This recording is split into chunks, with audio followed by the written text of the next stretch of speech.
Hello everyone. I was muted. I was still setting a few things up, and then I was trying to catch Corbin to put him in the frame for you, but he saw me coming. Oh, but does he see me coming now? Hold on. Hi. I know. Just come up here. Say hi, everybody. Say hi. I won't make you sit next to her.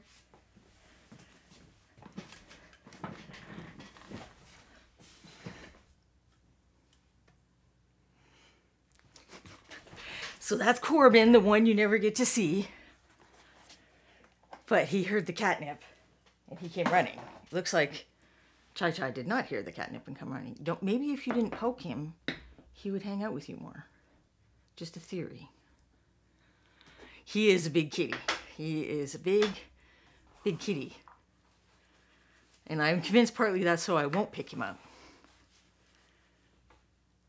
He's like, I don't know how big I have to get before she stops entirely, but that's why I look for the snacks.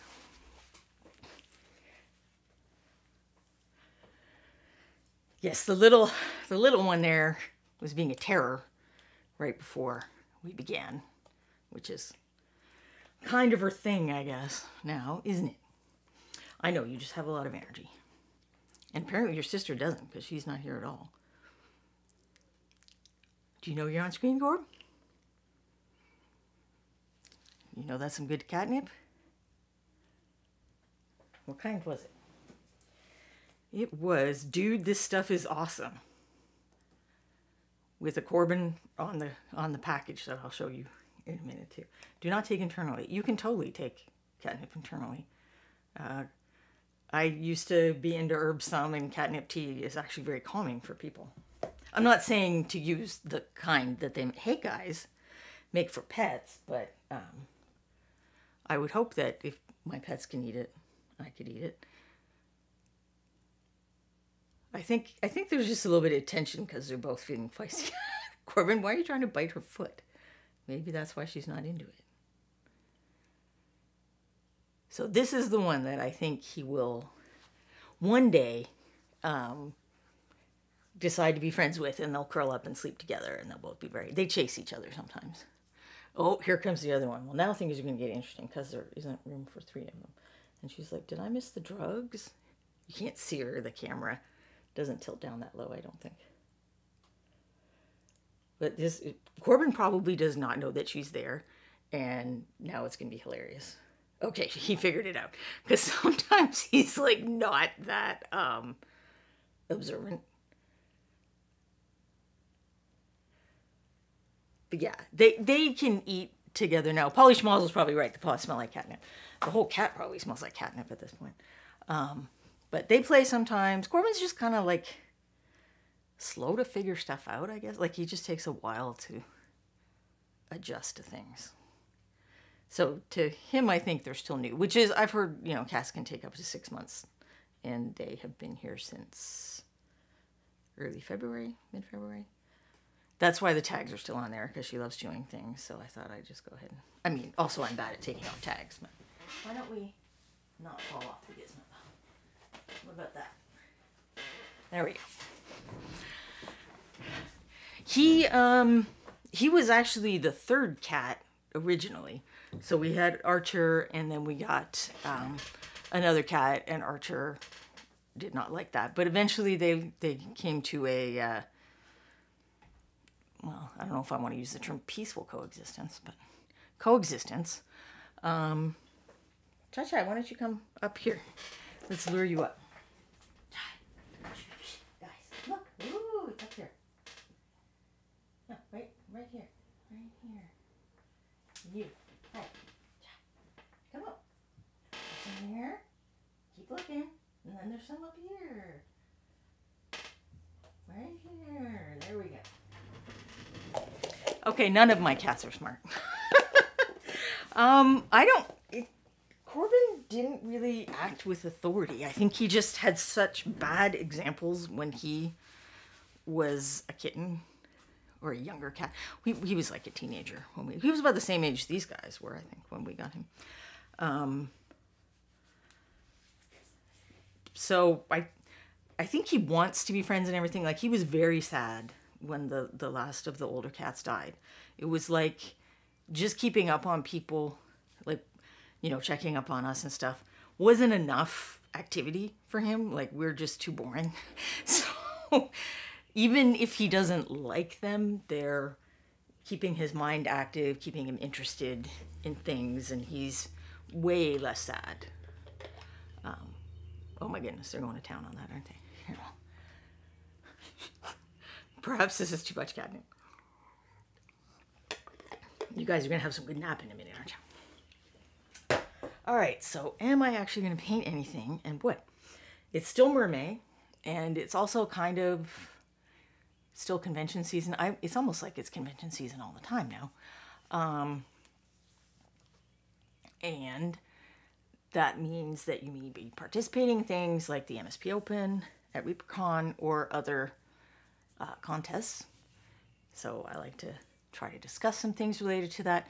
And sometimes I'll take a mini that's finished and kind of critique it and then do some of the things that I said would have improved it, so you can kind of have a before and after. But in reality, it's more helpful if you can figure out what's not going great as you paint and course correct. Which isn't to say I don't think you should take a good long look at the end too. But, you know, how does that process work? Like, that's sometimes the thing, you know, you watch a video on YouTube and it'll be kind of like, well, I decided I didn't like the color of this and I changed it. And then there's like a quick little montage where they just skip ahead to the new thing. And I think it might help some people if I talk through the process a little as well as doing the painting. So I've had this figure sitting on my work in progress shelf, which is just behind me. And I will pass by that. Well, here, let's get the cat version in while there's nothing on the palette. Pass by that from time to time. And I put the figures roughly at eye level. That's one of the things I was really happy to change in my new studio.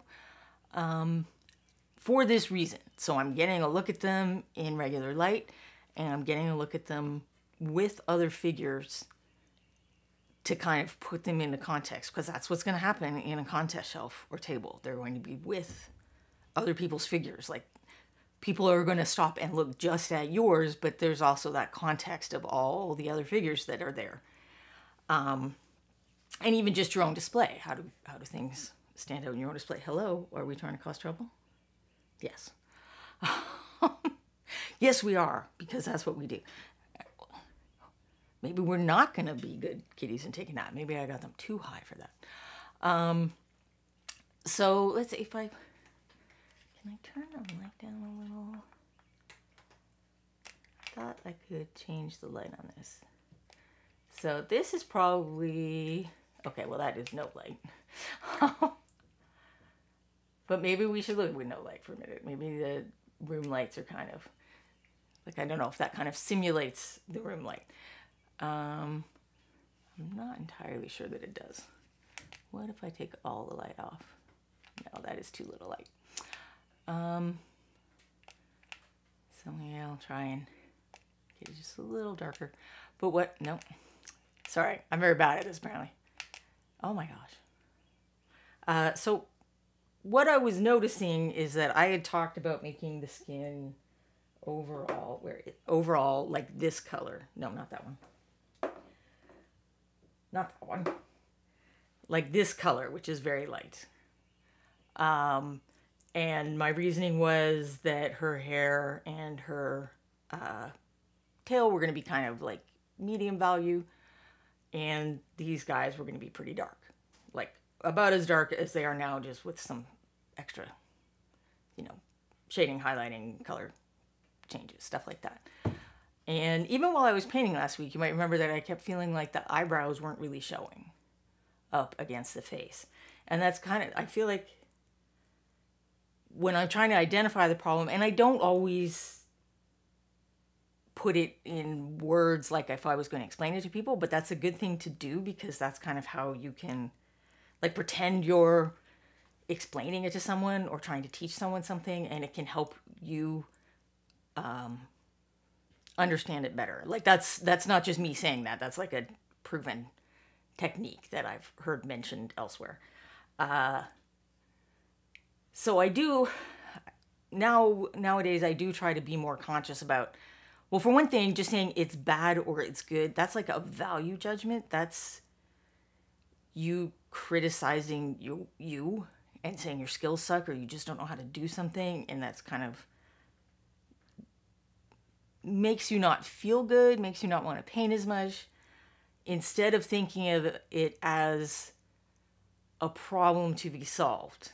So what is the problem to be solved? It's like you are making decisions about what needs to be happening on the miniature, and does what I have done accomplish what I think needs to happen. So I don't think this is a badly painted face.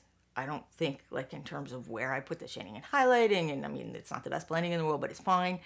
That it's not a question of that. It's that my overall feeling to set each of the areas of the miniature apart and have her face really stand out was that I was going to make her very pale, make the other things around her medium value, and then the pearl and the guys were going to be dark, and then we're going to distinguish between them because this is going to be actual metallics and they're going to be matte paint. So when I'm thinking about what am I not loving about this face, why does it seem like it's blending in or whatever, that leads me to the idea, like, I don't think in the end I made this pale enough. So the highlights really pop, and it pops more on the screen than it does in person, like a lot. But I brought over some of the miniatures that were on the shelf so we can kind of do some of the comparison that I'm talking about. So this is another one where I don't think the face stands out very well, and like it looks brighter on camera again. But this screen is weird too, so I'm not entirely sure what you're seeing. But it's like her hair color and hair value are both pretty similar to the skin. Like her hair is a little more reddish. It's like a strawberry blonde, and her skin is more of like a neutral Caucasian, slightly peach, but they're pretty similar. It's not like one has a lot of red and then there's some green undertones in the skin or something, so that the value wouldn't be the only thing setting them apart. It's like several factors are similar. And this is also hair that I didn't paint in the super shiny hair way, so the texture doesn't particularly stand out. So the overall composition of the colors on this isn't bad. And it's not my scheme, that's why it's good, because it was in. You've got the, lighter, warmer colors for the skin and hair, and then darker, cooler colors on the clothing. So it's really easy, even at quite a distance, to identify those are her limbs, that's her outfit, there's like a piece of paper there. Like you can read what is happening with this figure pretty easily, both from the color scheme and the sculpt.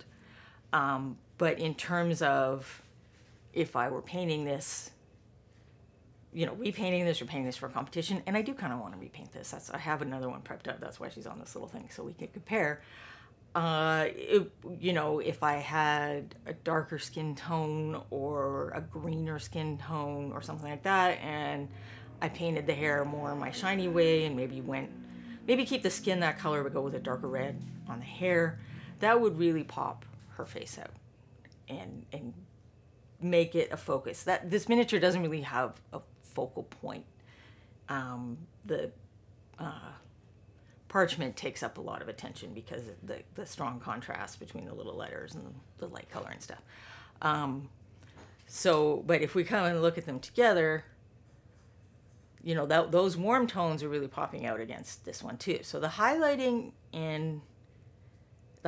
here does make it pop a little, but if you're kind of looking at it as an overall thing, it doesn't. Well, this doesn't either, and this shows the same kind of problem on a finished miniature, basically. So what else have we got as a comparison?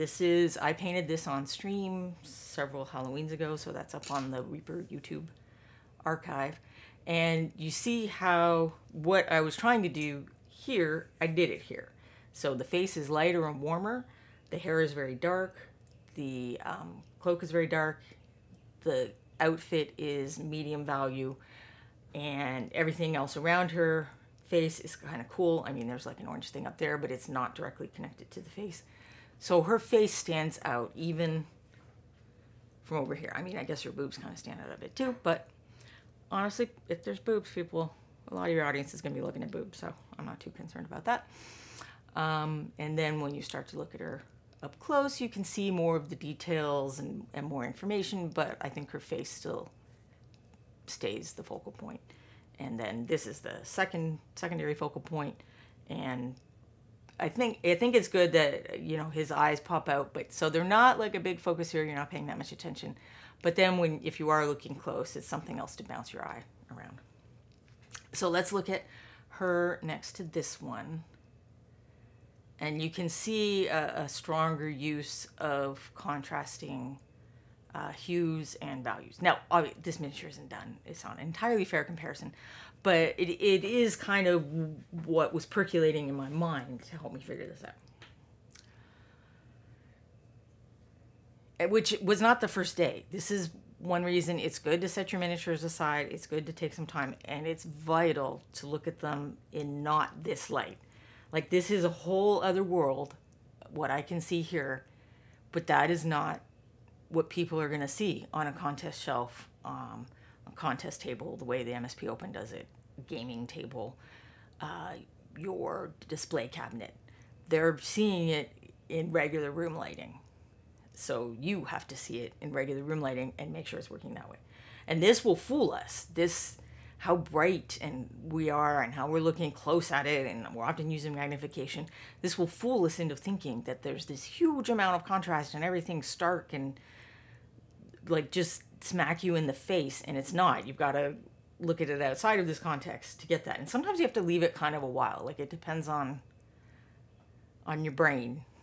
Like, if you're like close to something, you really put a lot into it, you're very emotional about it, you might have to leave it longer before you can see it a little more neutrally. And you can never really see your own stuff with as neutral an eye as... I didn't realize how much bigger her face is than a regular face. So here's an elf, and he's actually got, like, there's a lot of light color happening here. So the hair is like a golden blonde, his little capelet thing is, you know, cream color, and then his skin is, it's not like super light, but it's a lighter skin tone. But the lining, the deep shadows, which is what lining, you know, occlusion shadows, if you do computery stuff, help pick the face out from the other stuff. And then here's where you can see the effect of the textural difference. So his hair has that shiny look, and that sets it apart from the skin, which is painted as more of a matte surface. So even though he's got kind of the same color choices going on that girl with the parchment had, I made it work a little more by playing up textures. So even though this is like a big spot of light color, it's a fairly flat texture. So it's standing out in a different way. And then this green is very different to all of that. So it kind of plays off a bit. So I'm not saying this miniature is perfect or anything. Just that's kind of, if I know that I have similar colors and I need to pick things out, I have to start looking at, like, there's a lot more pink in his face, and then it's more browny green in his hair. I have to start looking at other elements of contrast than just darker shadows, lighter highlights. Like, we talk about that a lot, but that's really not the only kind of contrast. Value contrast is the most effective kind of contrast, but if you pile on a bunch of the other ones, texture and temperature and what was the other one I mentioned? You know, hue contrast. If you pile a bunch of those on, then you get kind of the same effect. Now this guy, I think, has a similar problem to what she does. And again, the highlighting is popping more on the camera than I think it is in real life. But when I look at him on the shelf, his face just really fades into the whole rest of it. Like, when I first picked it up, I was like, did I paint that? Like, I wasn't even sure I painted the face. So this is one of the monochromatic miniatures that I was working on the most recent Halloween. I did not make effective value choices and value and texture. If you take out all the hue and the temperature, contrast, and all those things all you've got left are value and texture. So doing a monochromatic miniature is a good way to kind of see those issues and practice them. So they have a similar problem. Maybe I think at that distance it sort of starts to become, let's get the elf back. Yeah, he just pops a lot more. And, you know, partly that's because he's finished, but partly that's because he's just better in those areas. Better choices were made in those areas. Whereas this guy, who was also the second Halloween miniature that I painted, because I was trying to do sepia and I didn't like the colors on that first guy, his face just pops. And that's partly the value choices, because you can see his arms still stand out here. His skin is the lighter value thing. And then also I like really magnified that. I talked about this last week, where you can make the face a little lighter than other things. I mean, it makes sense with his pose. You know, the light's hitting here, and this is actually going to be a more shadowed area. So his own skin, in a way, becomes a frame for the face, as well as his clothing and the other things.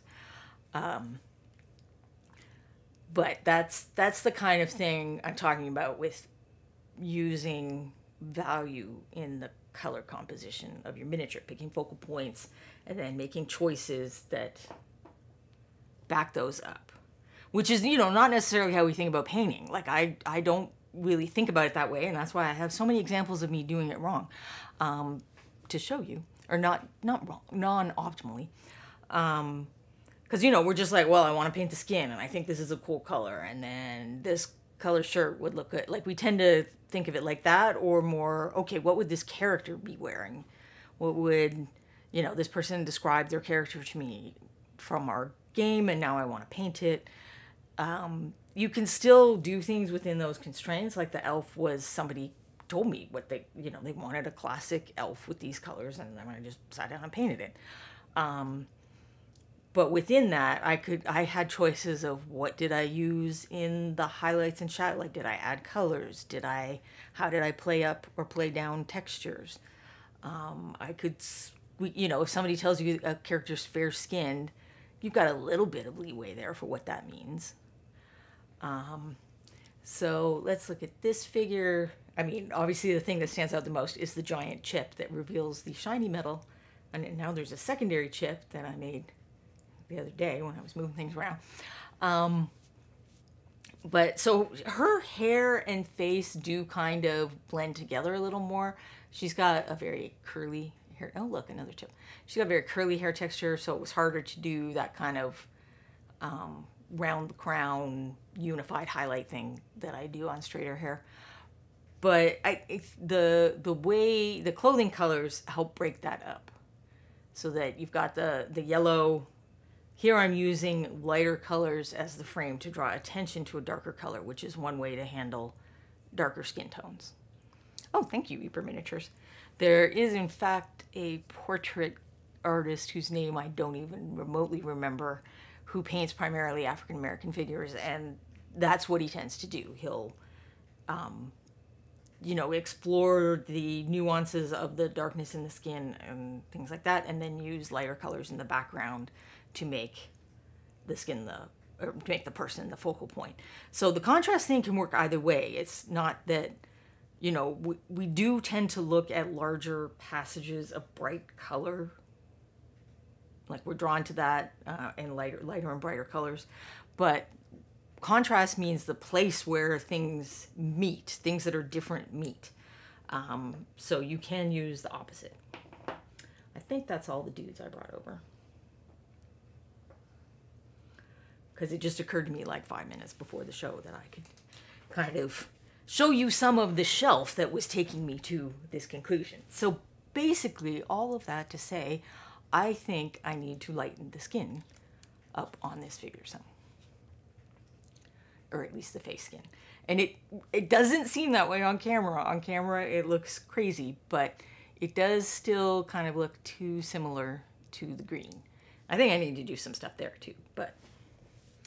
So the other thing I would say about your mental attitude towards something like that is that's not me failing. I'm trying to do 17 different things at once. We're juggling, and we're juggling more than traditional artists usually would. You might have the sketch, and then you kind of rough in the colors, and then you figure out exactly where the shadows are and the highlights and stuff.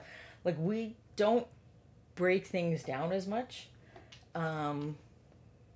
We're really trying to do all of the things at once, so it should be 0% surprising that we don't manage it.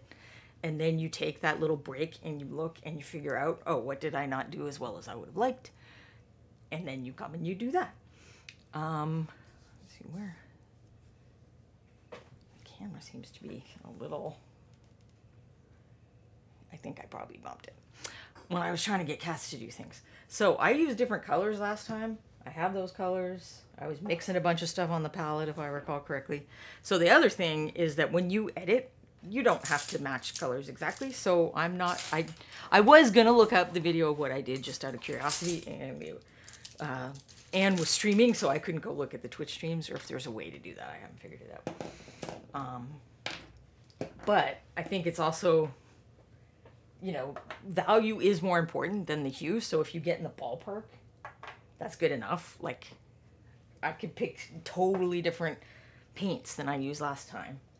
And if I mixed something that was like kind of a gray purple, it would probably look fine. Oops.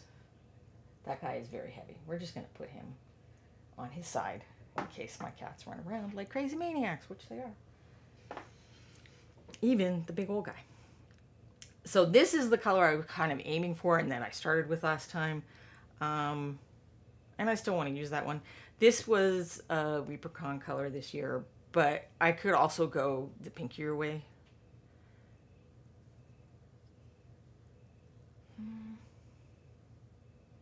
You know what? The pinkier way. Because I'm talking about hue contrast, the pinkier way is going to have more contrast with against the green. So that is a way to emphasize that contrast a little more. Just checking my wet palette. I'm not sure it's wet enough. It is very nice having a new sponge. So much easier to get it going. It used to be like a 5-minute process of me trying to get the sponge completely wet before the ship. Because I have a bad record of moldy palettes. So I try to fix the palette like right after I finish streaming. I did paint just a little bit more on her, I think, after I finished. I think I just messed with the eyebrows and maybe put a little more highlight on the chin. I don't exactly recall now. And I'd been using yellowish white in the highlights last time, and maybe I don't want to do that. Maybe I should, because it's yellow and green, maybe I should go to like a little bit of this pink or something in the highlights instead. So use straight white if I can find it. Or I wonder if that would be interesting because it's a different kind of green. Because I do want her slightly unsettling. I've got some teals over here and I'm trying to figure out how to work them in. I was wondering if I could add some color variation to the scales on the tail, which might be something that I would want to wait until more was painted before I do that. This is Vampire Pallor, which is similar, it's not identical, but it's similar to Maggot White. Both of those are canceled, but I believe that Maggot White is being reintroduced via the Dungeon Dwellers Kickstarter. I think it's one of the colors in that set.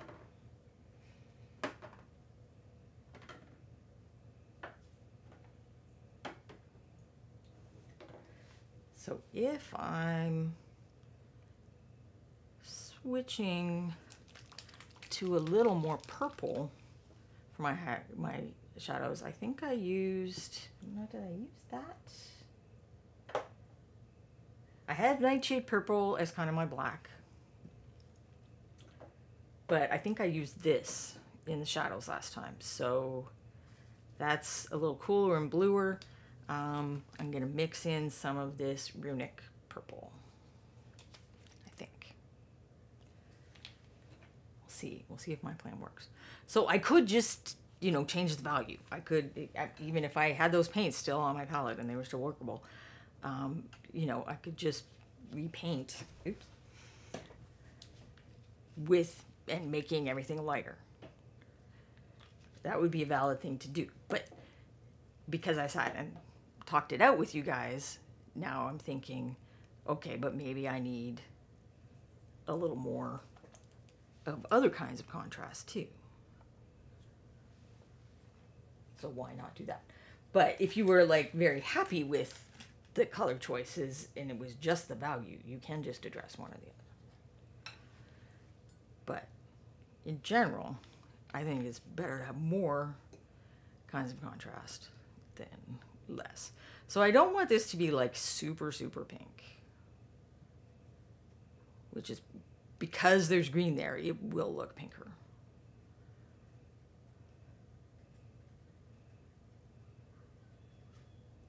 Like, let's put that original color that I started with. Let's put some of that on. Or not. It's very helpful. Or did I just mix in the, I just mixed in the mistwood, didn't I? Oh well. Similar concept for the darker version color, because I think, oh my gosh. The paints don't want me to get started today, apparently. So that was the original color. So I'm just going to make it a little bit more of a color, I guess. And I added this one, I think. So we got colors like that. Now I feel like I added a different color that I don't see here. So I guess I didn't add that. I probably used the Nightshade Purple straight up.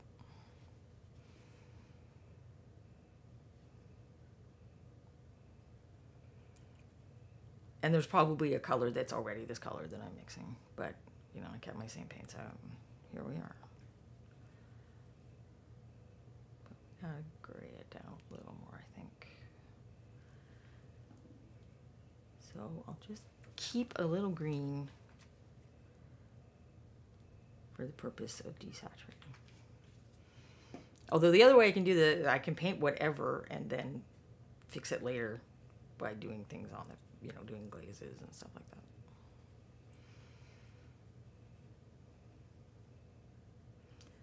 And just in case we want to go a little darker.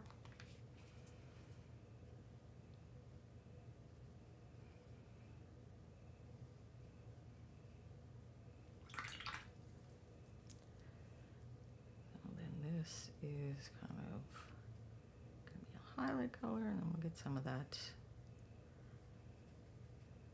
Vampire Pallor, which certainly fits her vibe.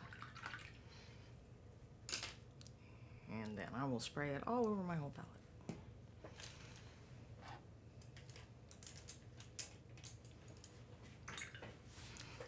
All right, finally I start painting. What time is it? Yes. But that's who I am. I mean, I assume that's why some of you come here, is because I explain some of the thoughts that are wandering through my brain. Like about how very bright these lights are in my face. I normally paint with the light a little lower.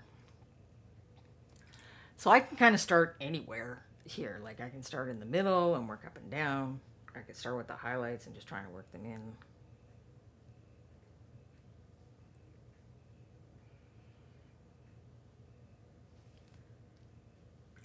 I will need something in between these.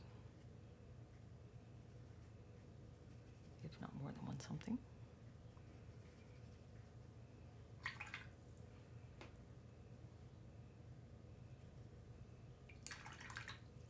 So this is the color that I said was more the middle, and you can see how bright it looks when I put it on there. So I definitely had not.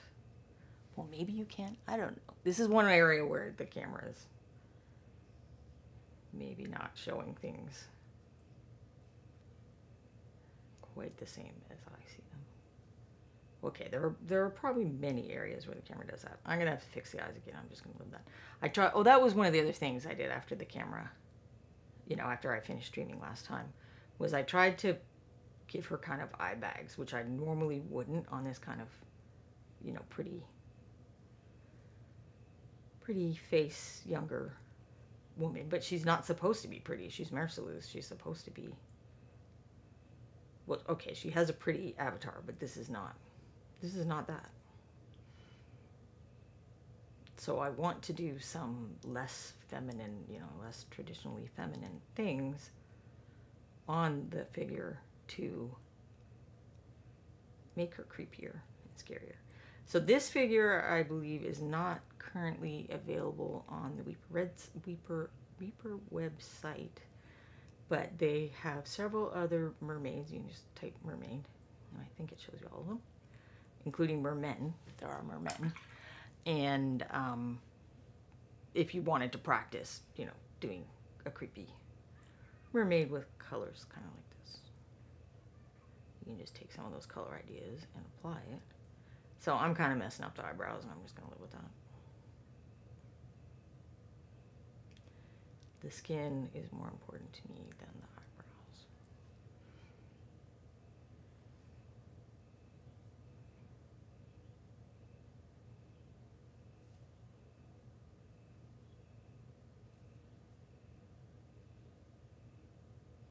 And that's also because she's not supposed to be a classically pretty person, is also why I am emphasizing that, you know, dip a furrow in between her brows to make her look a little more hostile and angry, generally unpleasant. So I still need to keep dark shadows. I just need to keep them in very small areas and have a larger area with the lighter color skin tone.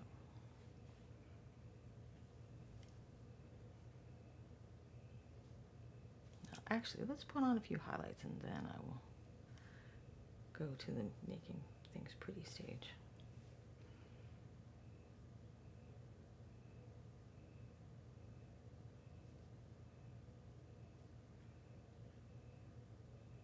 So I'm not sure these highlights are different value than the top highlights I did originally. I think it's more a question of, again, I'm going to aim for a higher amount of the surface area to be lighter colors.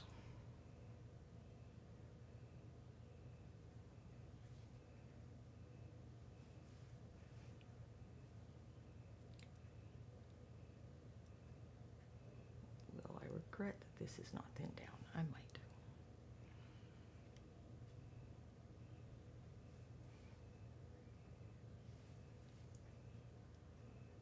Colors with a lot of white in them usually need to be thinned a little if you don't want like really streaky, obvious highlights. And even there, that's probably a streaky, obvious highlight, but we'll work on it.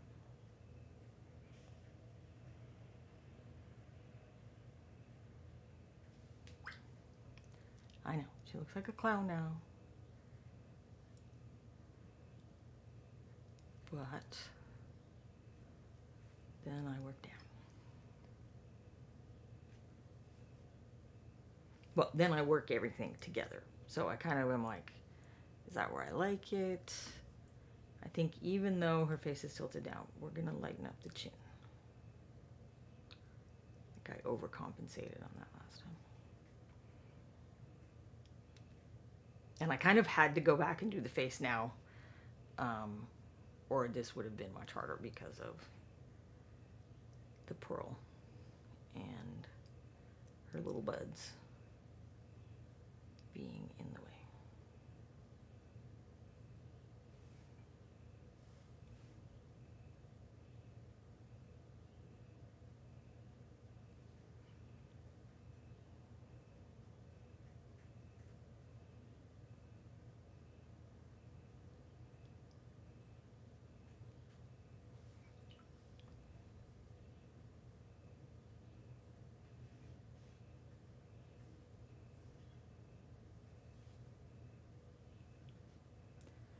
that was me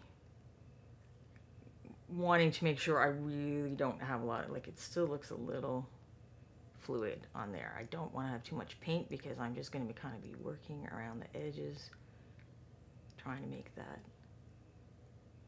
bright spot blend in a little. Same on the nose.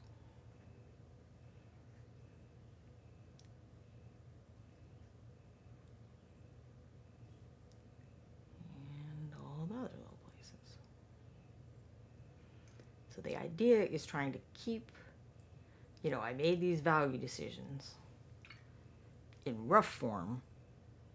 Now I'm just trying to keep them, but blend everything together. So kind of that's sort, when people talk about roughing stuff in or sketch style or whatever, that's kind of the concept, is that you're trying to go through those decisions and figure out if things are working, and then you can keep. I got some water in there, so we're gonna have to give this area a minute to dry. I'll get the excess out, maybe that'll help. But I will return to the forehead for now.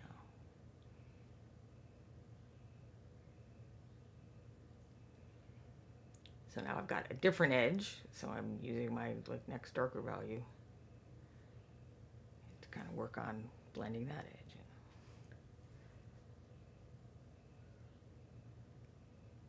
in. And I went a little too far, so I went up to another value again, but now I have to wait for it to dry because I am working wet over dry, so I'm not trying to wet blend now.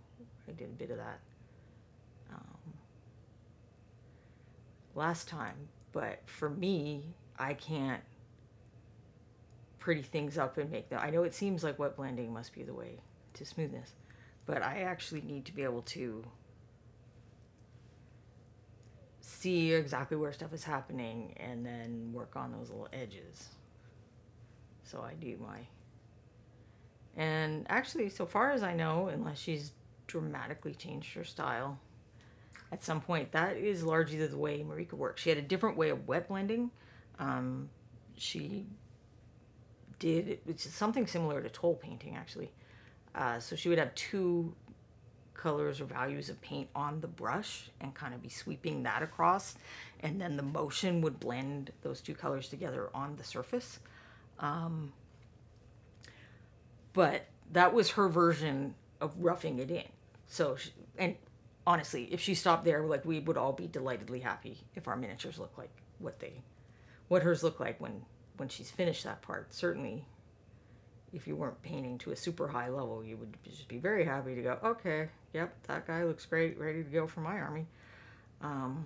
Ready to go, you know, for next week's game. But then she would do stuff like this. Yeah, Marika Reimer. And from what she said, she really enjoys this phase. Like, this is kind of zen to her. I don't know if I find it zen so much as I am just a stubborn person about this. So I will do it until I get bored, or until I think it doesn't suck, or until I'm like, Ron is waiting on this miniature, I better just call this part good and move on. Yes, and so that's how she got those smooth blends. So she did this, there's a name for it.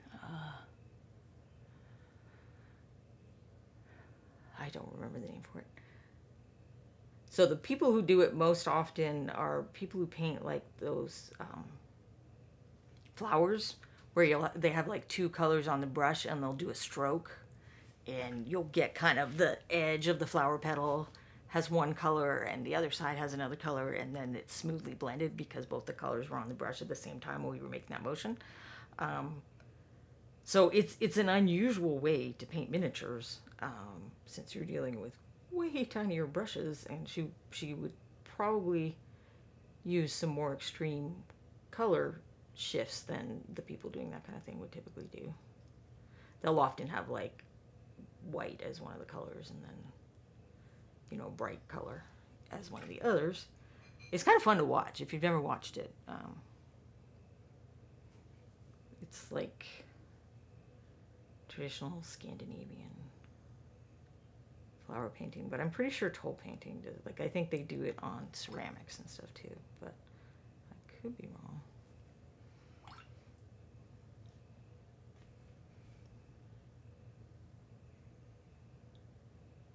All right, now I have too much white again.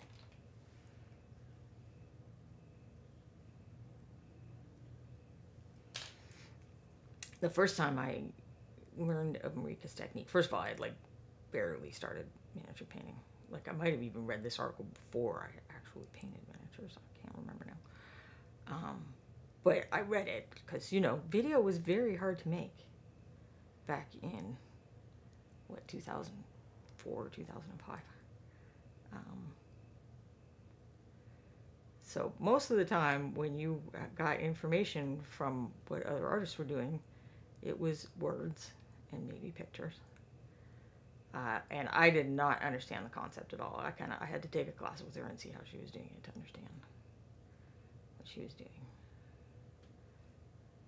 I don't know if I could manage to kind of demonstrate. And she uses crummy synthetic brushes for that part. Well, not crummy, but like they need a certain amount of sturdiness. But it is harsh on a brush. But I don't think she uses like the fancy brushes until she's doing this part. I'm going to try just a little more pink for areas of the skin that might be a little pinkier. And usually I would do this with a glaze, but since we're here and they're on my palette, I just thought, why not throw some in now? Like these eye bags, maybe we'll get a little pinkier on the eye bags.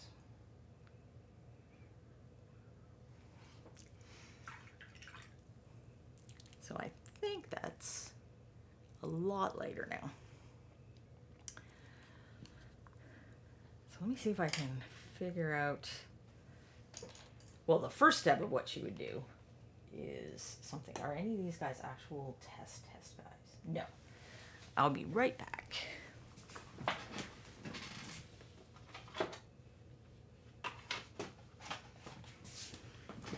Yeah, let's see what I have in my little cup of sacrificial victims. Oh, you know, a base might even be better than anything else. So what colors would I do this with? Midnight blue, maybe? Yeah, that's what I was using in the shading before, was midnight blue. It's not that powerful though, so what else have I got? Well, let's try the nightshade to this runic purple. It might be too much. So the first thing she would do is paint like really basic where each of those things was going to be.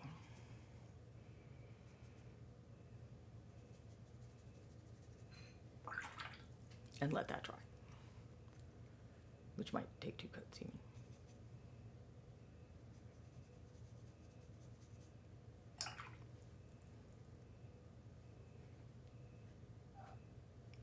Yes, kitty? Why don't you come have a nap? So, we're gonna let that dry. Come have a nap and show everybody how cute you are. Even though you're a total menace. We should have called you Dennis the Menace.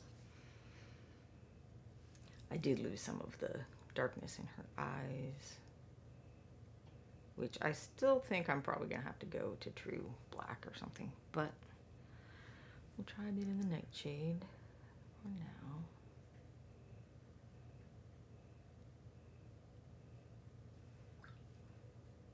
And I see I kind of got a little too much of that pink over there.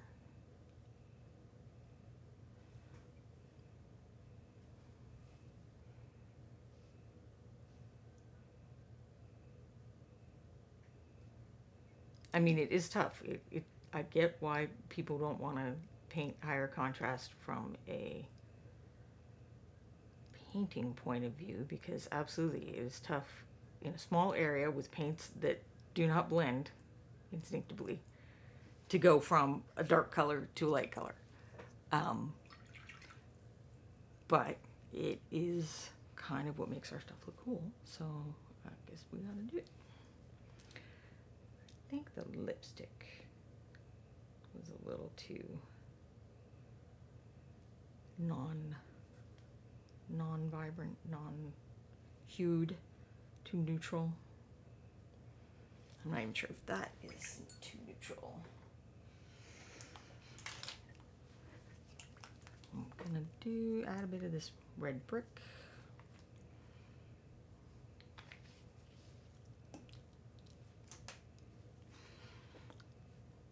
Especially inside the mouth.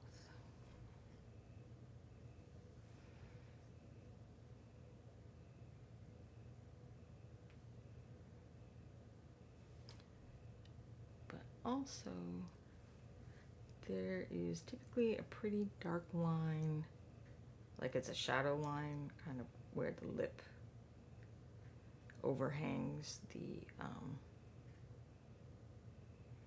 skin below it. So it would be like a little line of shadow under there, particularly if somebody's wearing lipstick, there is. Or it's handy to do it that way.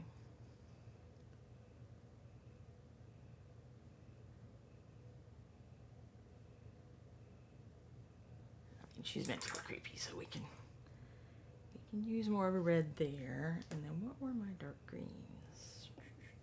I had a darker one, I thought, even. Rotting wool, maybe.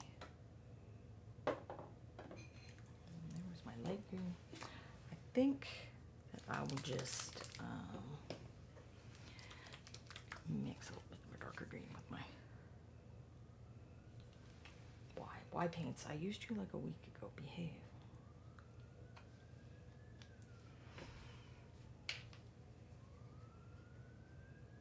Nope. They do not want to behave.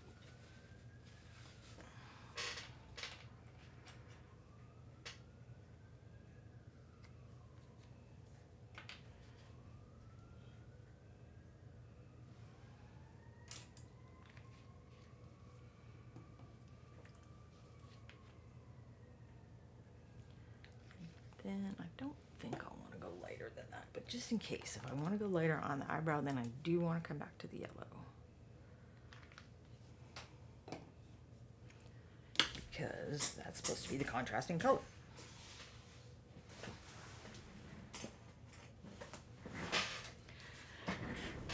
Oh, I can see, I was checking on the Marika test base, and I can see that it is very much not dry. How shiny it is.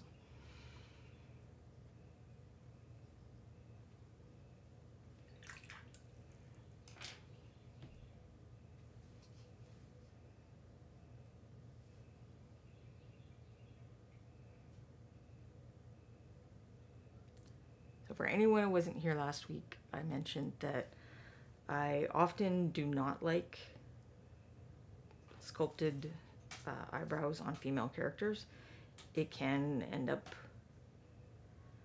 I mean, if I'm trying to paint a character that looks very feminine, it can end up looking kind of masculine, or just like, you know, caterpillars or something. It depends a lot on the sculpt. This is a larger face, as we discovered when we compared it with some other miniatures. So as you scale up, adding more details like that is feasible. It looks less weird. But if I don't like them, I'll just file them off, usually. File or cut them off. It's rare. I mean, if I'm painting something for like Ron or Jim and it's meant to go in the store, I do not alter those sculpts significantly. It's my belief that, you know, people need to know what they're buying. So I need to, that's not when to do a bunch of conversions and changing stuff. And, so I like prep them nicely and I assemble them well. But I don't like alter them, I guess is what I'm saying. So I think the brows stand out a little more now. Just a little of this brighter green to the peak.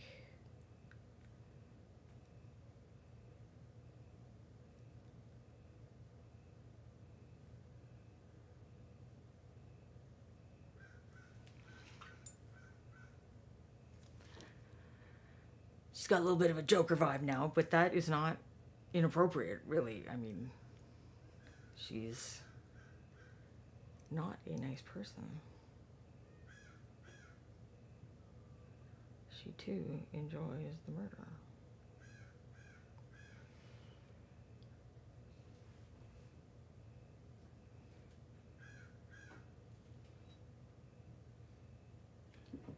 But I would like her to enjoy the murder with a nice lip.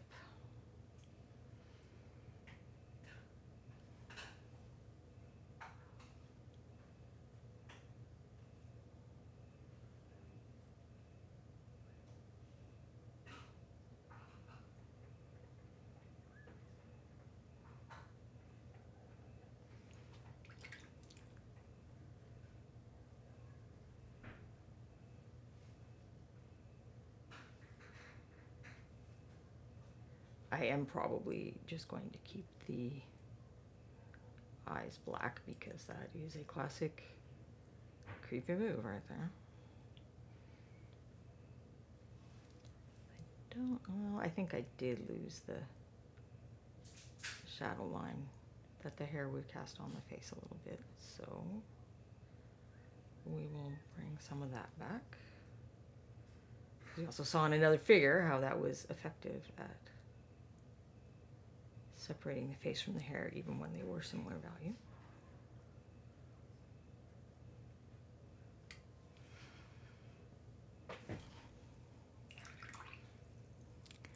There's so much emotions in the eyebrows, subtle changes really change the mini. If it's sculpted, you're limited to what's there. Yeah, when I studied facial expressions a few years ago to put together like kind of a next level face painting class, which is probably what I'm doing at Gen Con this year for people who are wondering why I'm not on the schedule. I'm getting there, but that's my topic. And the amount that almost all the expressions involve what's happening with your eyebrows. So that's where you can kind of have a lot of fun with one of these male characters that's got really prominent features and curled back lips and those kinds of things. You can really emphasize those kinds of emotions. But yeah, if you can paint them in for female characters, you can put them a little higher, a little lower. You can kind of quirk one up. You get a few more options. But on the whole, when I was talking about kind of traditionally female and that she has some aspects that are not, strong facial expressions are not feminine, basically. We think of a pretty woman as someone with smooth skin and a neutral expression or slight smile. Like, if I just put, one little furrow between the brows of a warrior woman miniature, that is enough to make her look intense and serious, where if you look at a comparative male miniature, it's already going to be sculpted with a bunch of stuff like that. And the more you enhance that, the cooler it looks. But for a female miniature, it's really easy to cross that line between an emotion and looks like an old hag or looks like a more monstrous character or something. And that's not to say I don't think we should ever do that, because in real life people have emotions and stuff. But just if you've ever been painting a female miniature and you're kind of like, why doesn't she look like what I thought, it could be something as simple as a little line between the brows, a little too much shading under a brow, or, you know, the nasal labial folds, emphasizing those a little too much.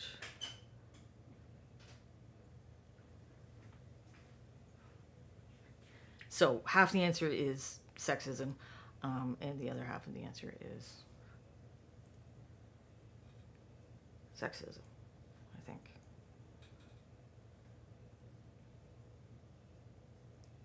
So, like, I would never emphasize these lines on a miniature that was meant to look pretty.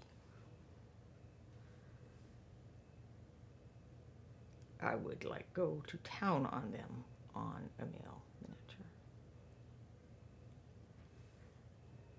I know, I'm back poking at places I'm not supposed to be poking on.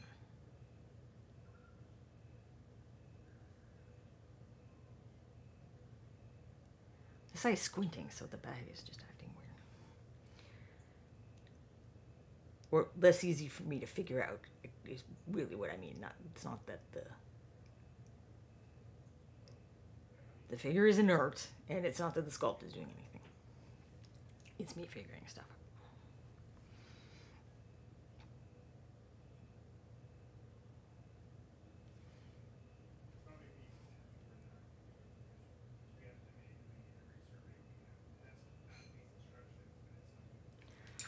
All right, now, I was mentioning Sakurai I am like crazy. Placid faces on minis are less interesting to me. Yeah, probably. But you can do some subtle stuff with female expressions. I don't know if I've given her enough lipstick here. I mean, enough, like a little shine. A little shine on the lip. The more shine you have, like a little shine is, can be natural because we lick our lips and stuff. So I don't necessarily want her to look like she's gone to Sephora, but I do want to pull the lips out a little. Before I mentioned that you can have the face be a little bit lighter than the skin. And I think we've crossed the barrier of a little. Right now she looks like someone who's wearing geisha style makeup or something. So I need to bring some of the other skin kind of into line with the changes that I made on the face. Which probably won't take as much effort. I'm just gonna make sure that my paint is not drying up though.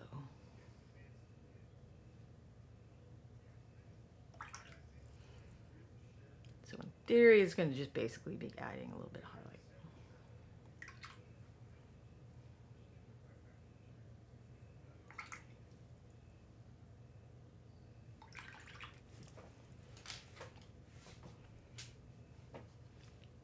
In theory.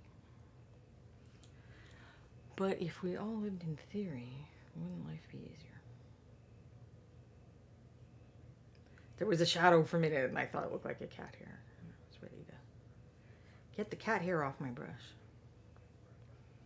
Because that happens a lot. Almost as often as I end up with cat hair like tangled in my eyelids. You know that feeling? Like there's, ugh.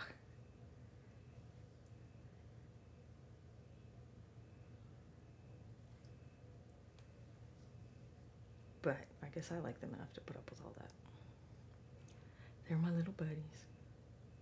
That was part of the reason I was a few minutes late, is that while I was getting prepared, aside from having weird technical problems, like why is my second monitor showing, I don't even know what. I don't know what this is. Kevin, come and fix it. But Tavi like freaked out and was like, you must hug me right now. While I was trying to get ready, so I had to go sit with her for a few minutes. She was like, no, for real. I will only be content if I'm physically in contact with you at this moment in time.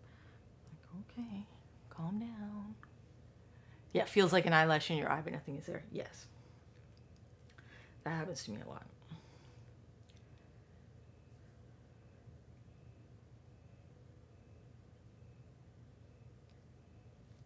This part, we gotta pink up a little too. It went very bluey.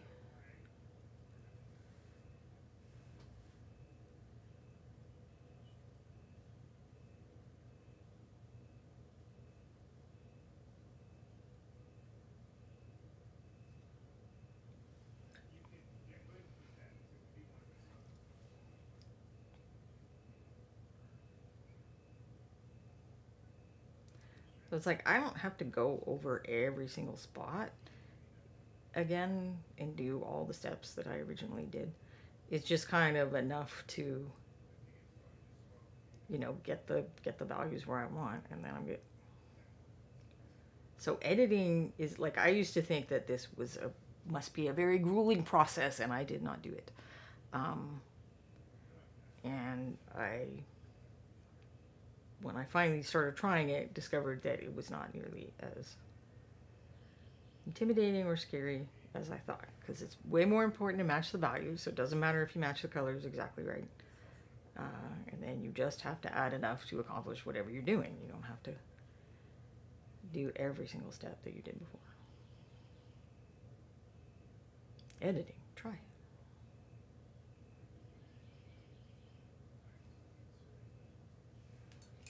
You know, why would we think that art is so different than writing, where you have to edit a little?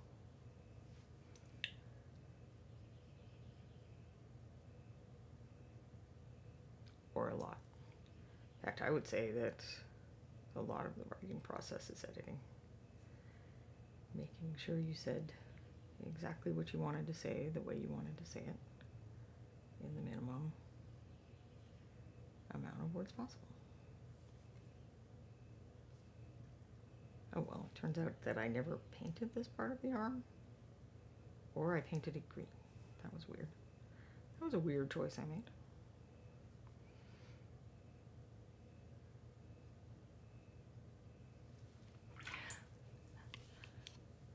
Zachariah M. Placid faces allow you to change the expression with how you paint it. Yes, there are some, like, you know, fear involves like position of the jaw and the eyes being open really wide. You could probably fake disgust with, you know, painting in nose wrinkles, because that's the big one in disgust, is that you pull your nose back and it gets all wrinkled around the bridge. But yeah, the figures that I've done it with, you know, they had a fairly neutral expression, and then you can use just the way where you put the shadows and the highlights to shift it. Okay, this looks more like a smile. This looks more like they're kind of frowning or really serious or something. Somewhere I have some of the little Ingrid halflings from the Learn to Paint kit that I did that on. Well, I think I still need to go a little lighter. I don't like to go, you know, I don't want to go fully up here because I don't want the rest of the skin to draw too much attention away from the face, but I think we're still at a point where these do not look like they're made from the same color thing.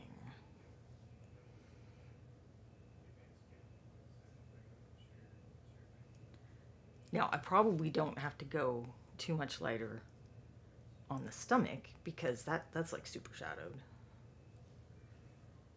But I will go just a little.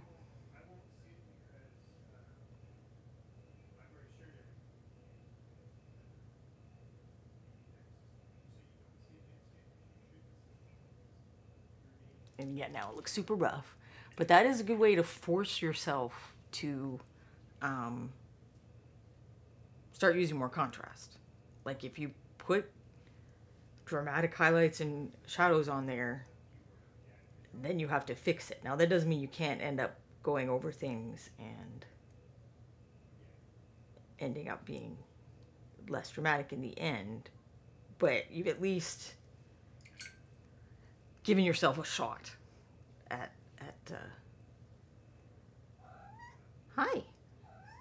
having the higher contrast. You push yourself to do it instead of trying to get there gradually up and down. If you like start messy with the contrast and then work on making it look pretty. Yes, can we help you? I know Kevin gave you dinner. I heard it. Don't tell me lies.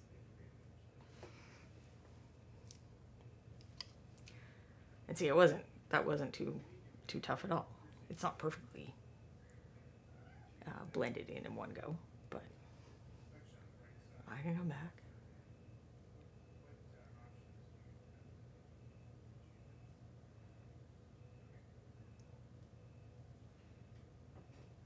But it's like, yeah, the shoulder is basically a sphere, so you've got that little light point and then, you know, shadow that curves along the bottom. Cats, what are you doing?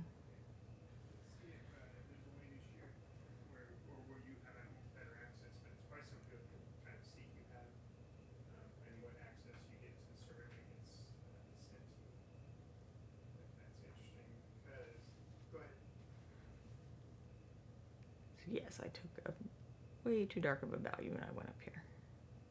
You do kind of have to remember what is on your brush, which is not always my talent.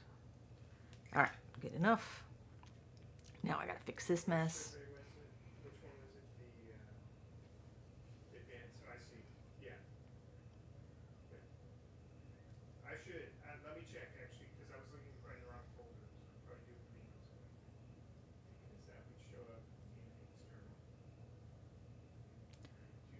So I'm trying to leave a little bit down the center that I'm not really messing with.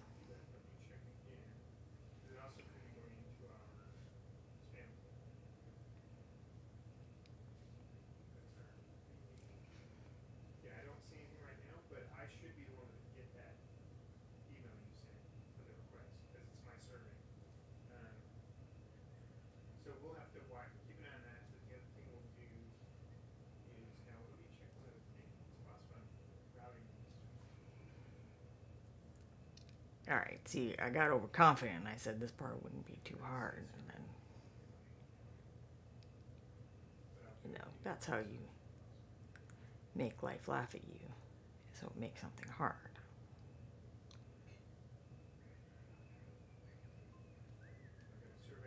Or I just failed my next roll. Something like that.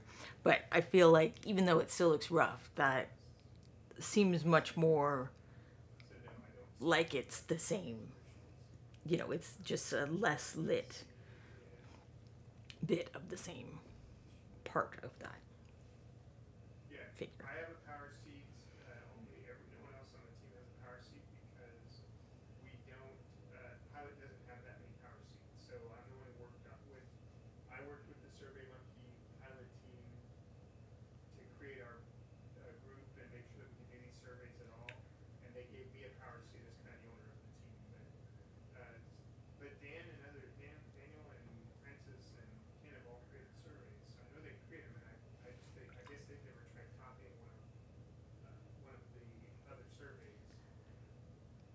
So it's pretty quiet out there, except for green users and Zachariah. I don't know if it's boring because I'm talking about editing, or. But this really is, when you see people and they've got those amazing Contos miniatures, this is like so much of the process. It's just, does this area stand out enough or too much, or did I get the color that I feel like it does what I want here? So it's like you got to come up with this overall picture, or you know, you paint and then you figure out you need an overall picture. The overall picture doesn't necessarily have to be the first thing, although it's probably easier to do it that way. That's why I don't do it that way. I don't like to do things that make my life easier. That would be insane. But,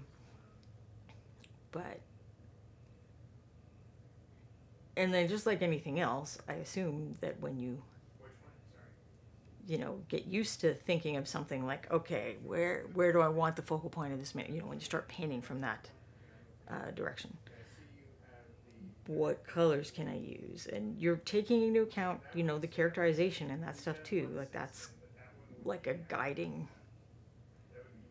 thing, but you also have to think about what works to look at. So what works to look at, it's a visual object. It's going to trump what's super real or what would this character do.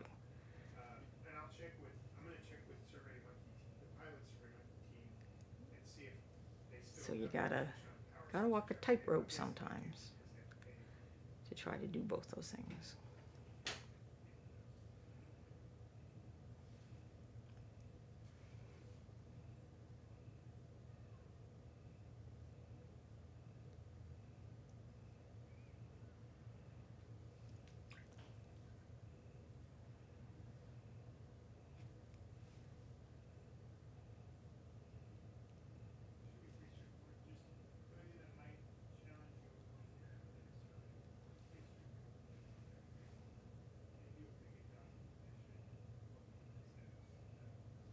So I'm not saying that I do all of those things.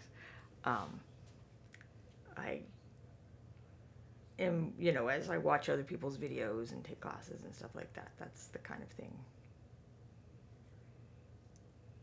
that they're doing. And as you become more adept at it, and, these people have often painted hundreds of miniatures and they're painting really quickly. They're doing stuff for, companies and box art and all of that stuff. More and more of that becomes second nature. And you probably have some kind of things in the toolbox, some color schemes, where if I do this and this, I'm going to get that result. And I'm not saying that people paint everything the same or something. Just the same way you use like a color recipe where you're like, okay, I like to have this paint for blonde hair, and then I use this paint for a shadow, and then I use this paint for a highlight. Instead of doing it that way, it's kind of like, all right, I know that if I use this red and this green together, that makes an effective visual contrast. I could put some, make their jacket this red and the pants this green or whatever, and create that on this figure.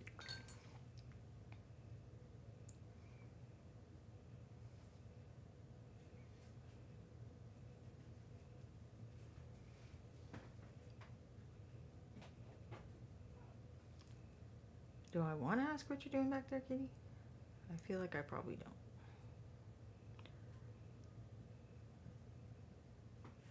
Have you tried out your new box yet? Nope? Okay. So we had this one box from Amazon that she loved so much that it's really just like a few pieces of paper that are barely held together in the memory of the shape of a box because it's been bitten and sat on and played with. And I don't know, but that box was just more biteable somehow than other boxes that we've managed to come up with. It does, even though some of the other boxes have been Amazon boxes, they just weren't as fun to nom on. So I feel bad for her, but it's like I don't know how to find a box that has the qualities you are after. Because generally I don't buy my things for the box. I'm buying my things for what's in the box, of course. Which is not how cats do it. I think my paint is getting a little drier, which is not going to make this easier.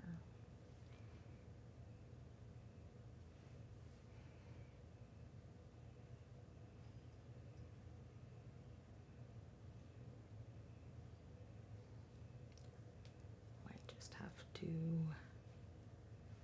call that where it is. See if I want to fix it more later.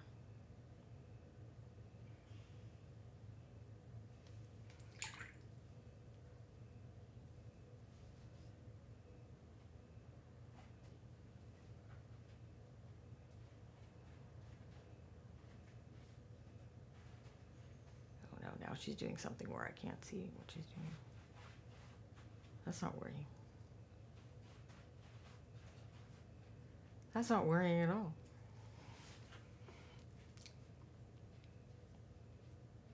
All right, good enough. Have I rubbed catnip on the new one? I think I put catnip on some of the... But, I mean, she's right. They're not the same kind of cardboard. So there must be like a thing in the sensation of biting that she likes. She bites other things too. I have some decoy pieces of paper for when she's trying to mess with stuff that I'm using. It's like, okay, well, this is your bitey one. And I learned pretty quick not to just leave books out on my table and stuff. Oh, hold on. Hold on. What's happening now? What's happening now? The big guy is there.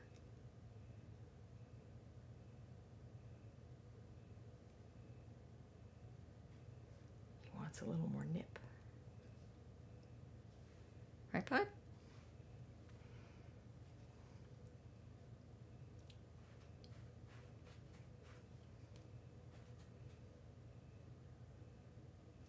That used to be his bed, but this is the first time he sat in there for a very long time. He has a different cardboard box, one that I actually did buy because of it being a box. He used to sit in a, you know, like those reams of paper you get a lid.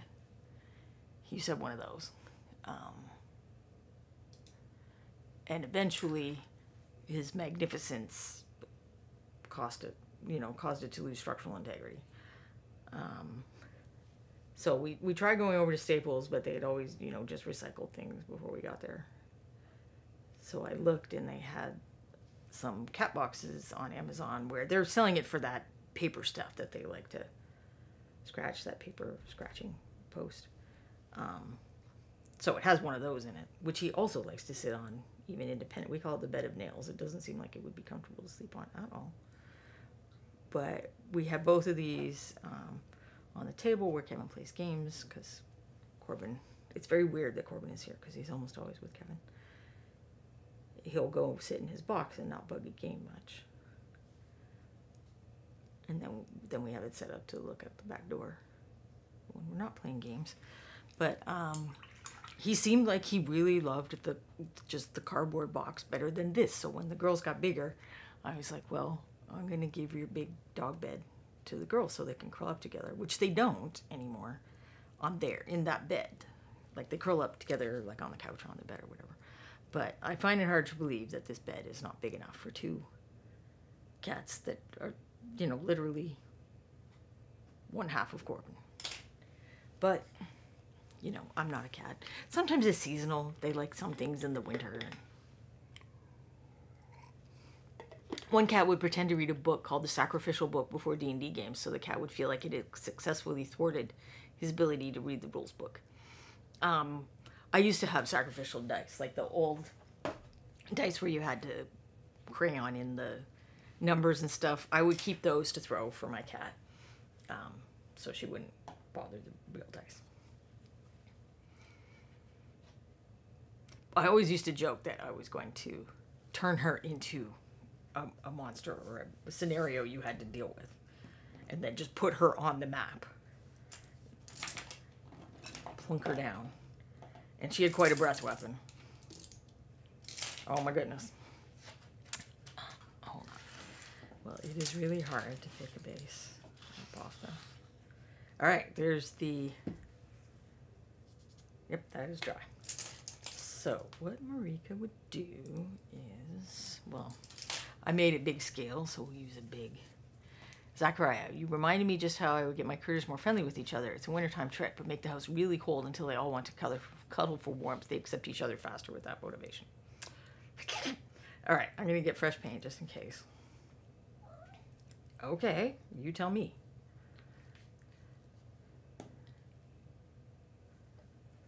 You can't come over here, though. And this is part of the reason why she uses that brush, I think. This is not the greatest, but we'll see if it works. No. All right, so I'm going to get the whole brush in that color. And then I'm going to flip this because I have to do it the other direction. Then just the tip with the nightshade purple. And then where they meet on the brush, I have it meet on the surface of the thing, and So there, it just kind of blended those together a little bit.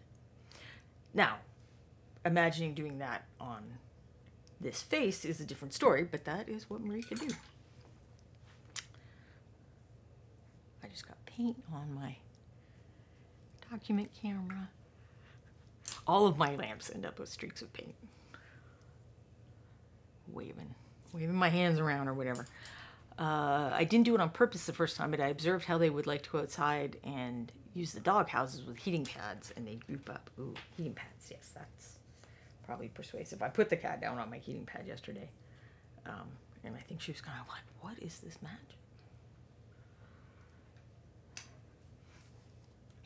I use heating pads, I think, kind of the way some people use TENS things. I have a TENS thing, but just if I can bake the pain away, that usually works for me.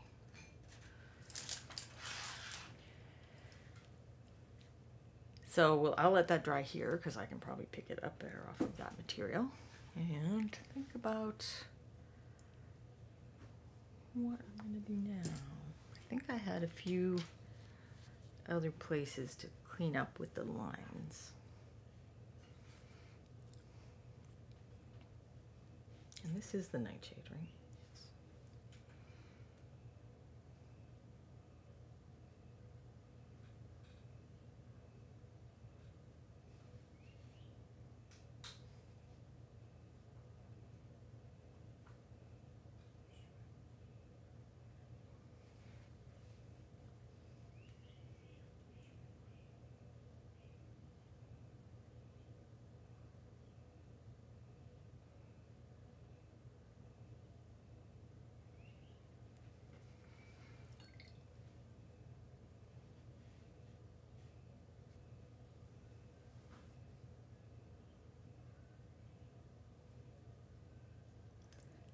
There is some sort of like hair around here. I think it is confusing. There is hair down under here. That's why this is a Twitch safe miniature. And I think I need to make that hair greener than it is.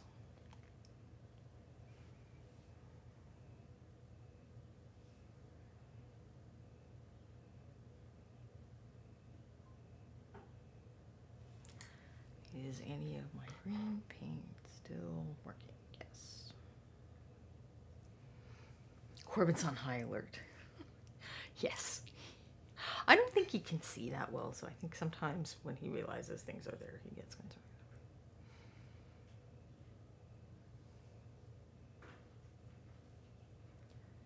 Like when he was young, he had very good vision.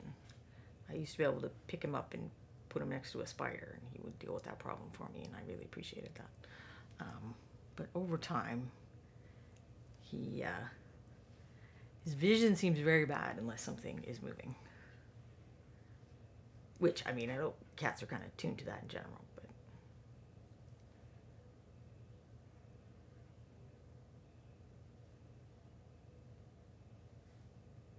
I think he uses his hearing a lot more when he's hunting. He's always listening in the grass.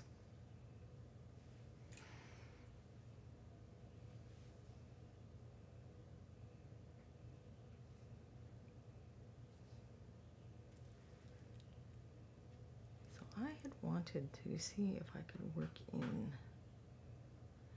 the teal a little bit, because that was an interesting effect on the knoll I worked on a while back. And I think the place to do it might be her fins.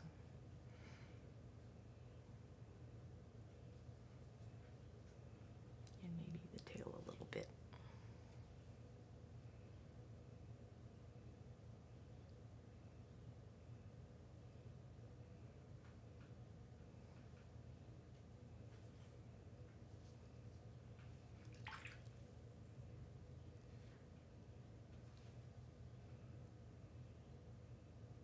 He is so weird about some things too.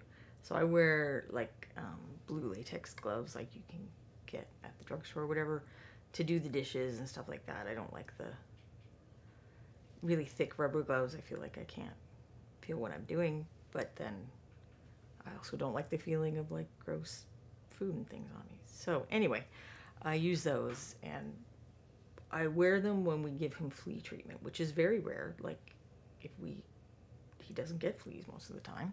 So it's just on occasion when he gets fleas. So he doesn't get it like every month or whatever. It's just been a few times. But I wear those because, you know, that I don't want to get that stuff too much on my skin, and he's all wiggling around trying to have me not do it.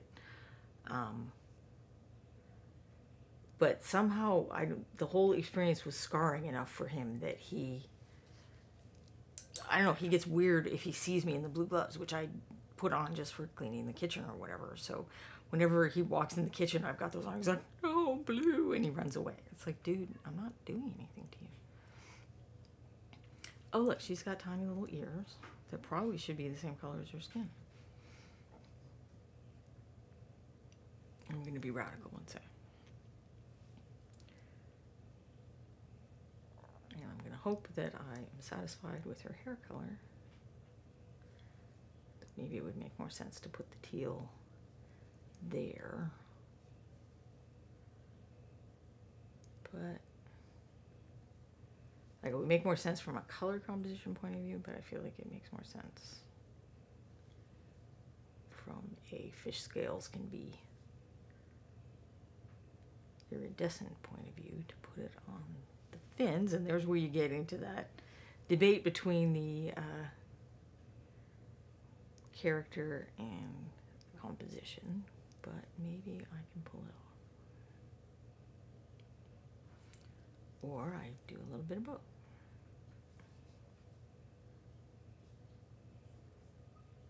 These are very tiny ears. I was thinking it might be nice to put a little of this color in, because our ears are often redder than, you know, they're among the reddest areas of skin. Not everybody, but a lot of people, if you look, they have like really red ears.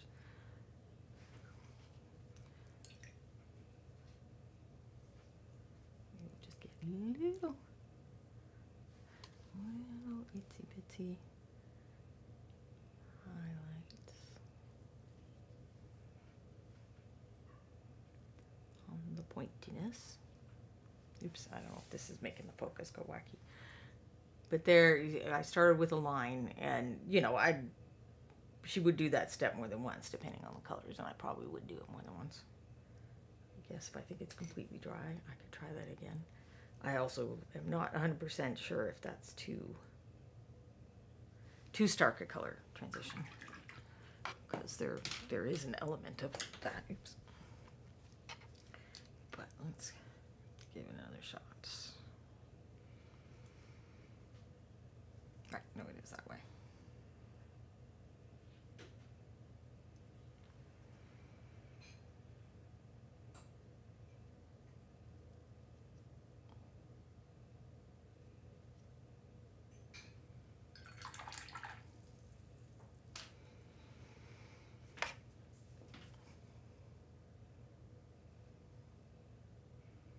My question is whether I should work on her fins before I work on the eels, and I do not think that that is the correct answer.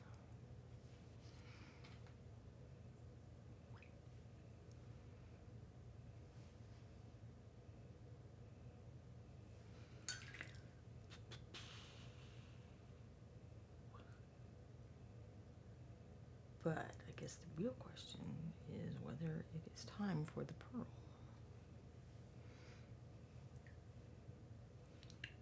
And if it is time, do we have time? And I think probably yes.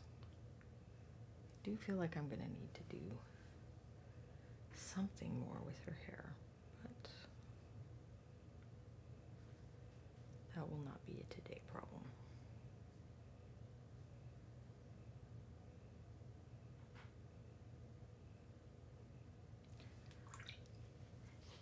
Alright, so for the pearl, I was going to use black pearl, which is, I'm not sure if it's in one of the sets that's still on sale. There are two like pirate sets and then burnished platinum.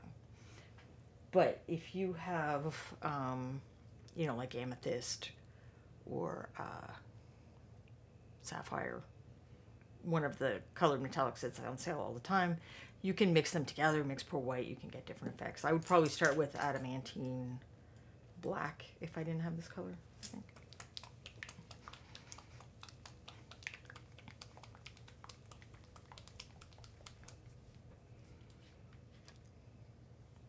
You know what? I am going to buzz this because it's metallic.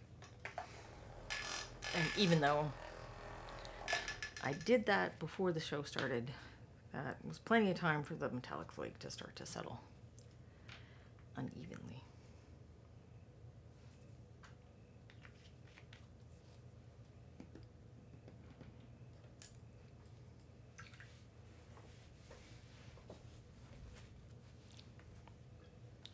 Gordon's watching me now. He's like, what are you doing over there? Is that something I can eat? Why are you talking to imaginary people? Oh, you're pretty high on the catnip, aren't you, bud?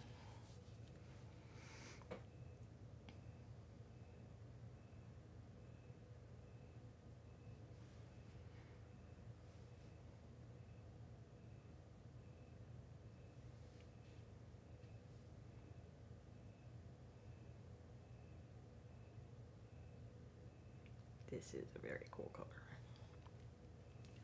Very dark. I'm going to have to put some little highlights on there if I want it to be like a pearl.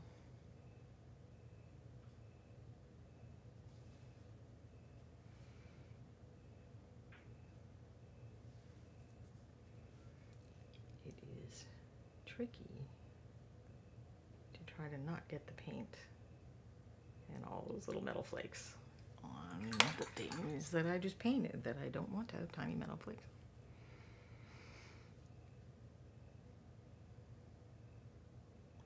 But the thing about metallics is I'll probably add a little bit of a shadow anyway. Like, it's not like it needs to go edge to edge, because you often, if you watch Anne's show, I'm sure that she does her demi-metallics or shaded metallics, or I don't know what the kids are calling it these days. But if you use more matte paint in the shadows, then they are more shadowy. Let's check on that. I mean, that is like an extreme color difference, but that is a softer line. I mean, it's like both a defined line and softer, so that is interesting.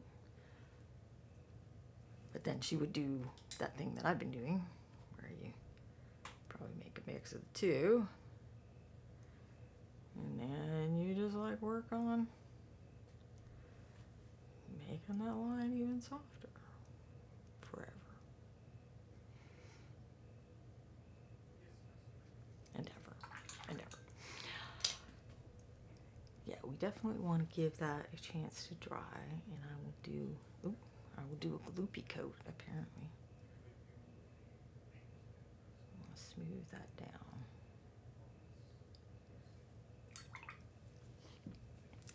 And maybe I have to, I thought I checked these recently,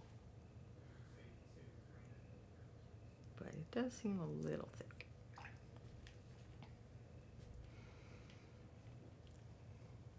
And then I will use a bit of this Nightshade Purple to do some of the shading after the second coat is on. And then, I mean, okay, so metallic paint is shiny, but I can tell that that side is dry, and that side has shininess from both the flake and the water. So I don't want to touch over there.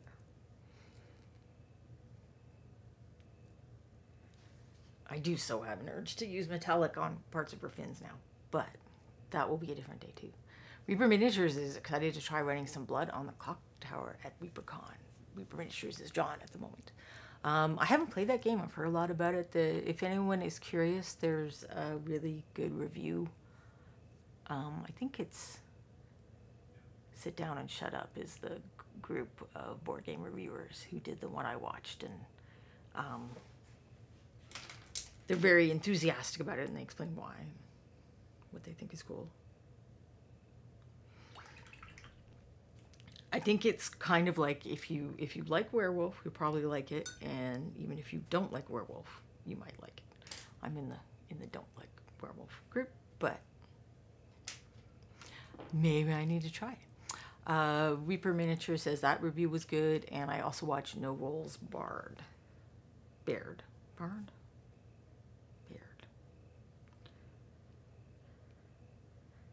And I don't know off the top of my head. My husband watches like a ton of board game content, and then sometimes he shows me some. I mean, I go watch some on my own, but I have my YouTube very carefully curated to only show me specific things. Every now and then YouTube will go off the rails and they'll start showing me the weird crap that millions of people watch that I definitely don't want to watch. And then I just have to go through and say, not interested, not interested, not interested.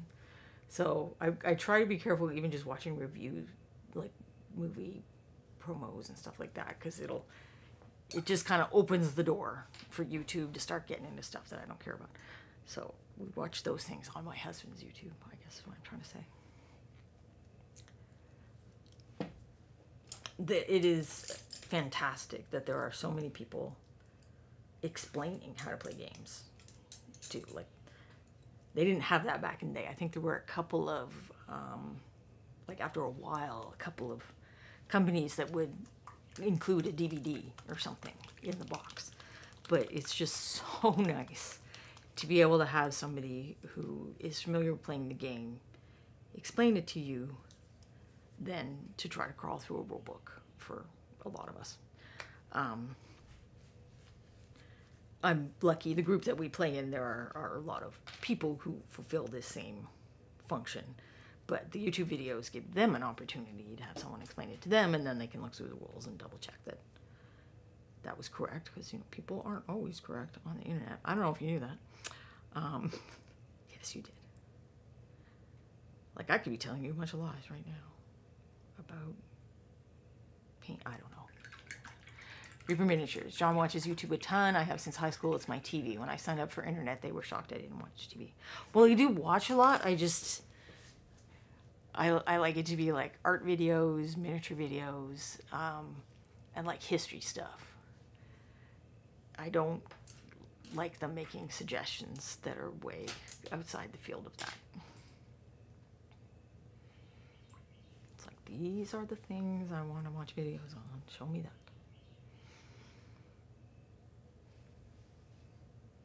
Okay, I guess there's like some self-improvement stuff. There's like an ADHD channel that I follow, and a couple of psychiatrists that post good videos about, you know, how to do better with anxiety or other things like that. But that's one of those things where if I do that a lot, then YouTube starts showing me people who maybe aren't qualified. I like that there's a blue check mark now, so if I'm going to watch something that's like history or like a psychiatrist or something like that, I look for that blue check mark. I'm like, yeah, I don't need randos telling me stuff that's not accurate. Especially history. There's a lot of kind of, you know how there's those like viral craft type videos, cooking, craft type videos. There's like a subgroup of people that are doing the same thing, just trying to get massive amounts of hits with history related stuff. So they'll have like really clickbaity titles and graphics. And then just like the craft and cooking ones, it's like a bunch of those channels are all using kind of the same thing. It's like probably the same people making them. They're just like trying to maximize their reach by doing it through multiple channels. So I like stuff like SciShow, and the British Museum has a curator's corner where curators talk about some of their favorite items from the collections, and that's pretty interesting. I'm like kind of obsessed with Mary Beard talking about Rome right now.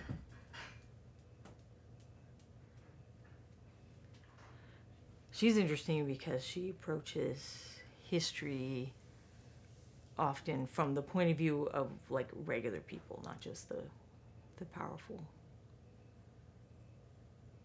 rich people, but like what are people eating and how are they living, stuff like that.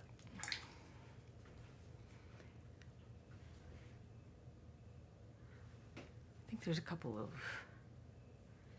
like clothing historians and costumers that I follow as well, which is more for the history. Like my grandmother was a seamstress, so somehow I'm emotionally scarred by the concept of sewing. I don't know. Sewing is such a, it's like the opposite of acrylic paint. Like there are points where if you screwed that up, you're just screwed. Like you can't uncut the cloth. The cloth is cut. That is what size it is now. It's too much pressure.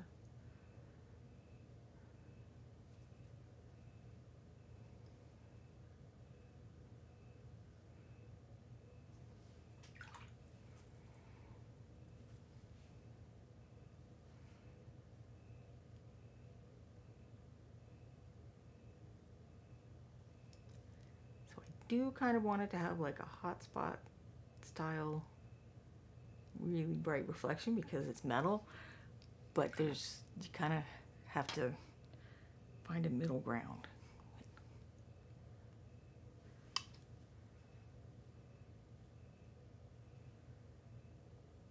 Probably having an actually sharp brush would be a hot tip too.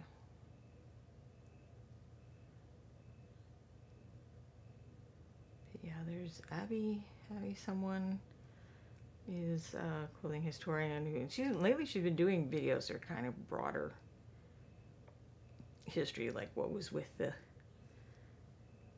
real huge bias against ugly children in Victorian England and some other things that aren't exactly clothing.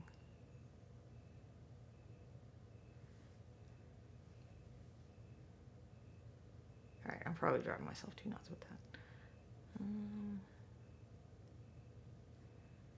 But then the question is, do we go all the way to white pearl on the black pearl?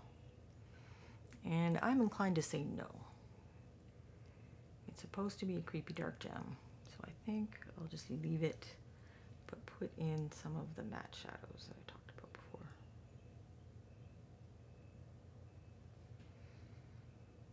And that will add depth. The metallic's nice because it's even easier to do that, rub off the paint before it dries thing, because it's kind of slick when you make the boo-boos.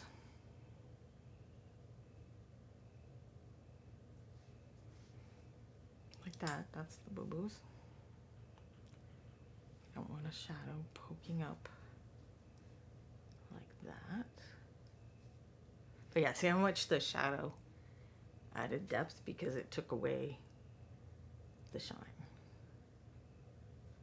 Also, I can hide. There's like a little weird part where I think there's like some old lines that I couldn't be. That's a lot to get in a little crevice like that. So I think I just gave up. But we might need to do just a little mix between the matte and the pearl, so there's not like a super defined line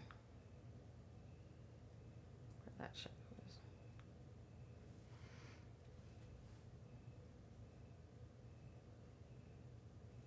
So you can see it's kind of the way I painted when I was talking about the shoulder being a sphere.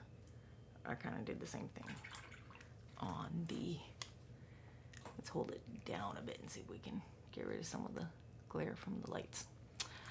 Quindy LaRue, Incognito tab plus YouTube gives you a logged out version where you can watch videos that you wouldn't want affecting your regular algorithm. Yeah, maybe I should try that. Every now and then YouTube logs me out, and I like connect, and I'm like, what in the crap is this? I wouldn't watch any of this. And I'm like, oh, okay, I'm logged out. This is all the stuff that regular people like, and I don't. So is it, no, oh, we have a little more time. What could I do now that I have metallic flake in my stuff?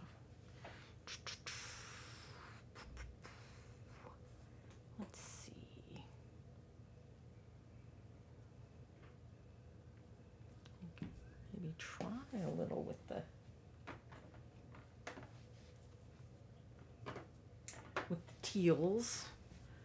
So the thing is, all these purples are muted. So if I don't mute the teals, they are gonna way stick out. So I either have to mute them or use them transparently. See, that's green plus green. That's nice and clashy. We won't take it that far. These are some more Pathfinder paints too. Well, this one is another one of the ones that I think is in a pirate pack that you can't buy individually. But this is Greeny Low. This is bright turquoise, and if you mix them together, I bet you get something pretty similar to that. Oh, you're back, Corb. This is new. You know I don't normally leave that bed there, right, bud? He's like, I don't know, what are you talking about? Because if you were here last week, you saw the kittens trying to fall off of that. So I don't normally leave that bed there because I do not trust their level of coordination. And then that other bed that is next to them, the cat tree, normally goes somewhere else to help them climb up onto my desk without killing themselves because they're ever so coordinated. Corb's pretty coordinated. And he can jump way higher than you would think he could, given his love of second breakfast. And any other breakfast he can wheedle out of Kevin. He actually does not eat that much. I feel bad for him. I think he's got, Kevin gives him way too many snacks. That is a true fact. But he's not like he's he doesn't eat all his wet food usually. And that's like not a whole can or anything. We're splitting between them.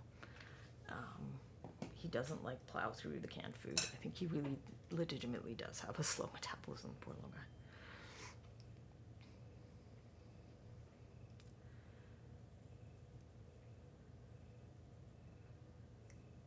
So there are a variety of ways to gray things down.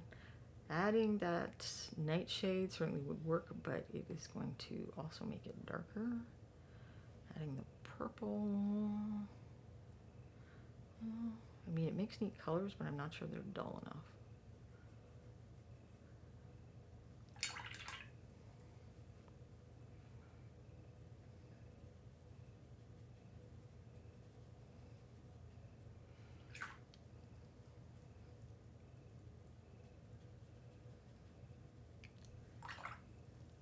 So instead, I will mix colors that don't go together to make disasters that don't go together.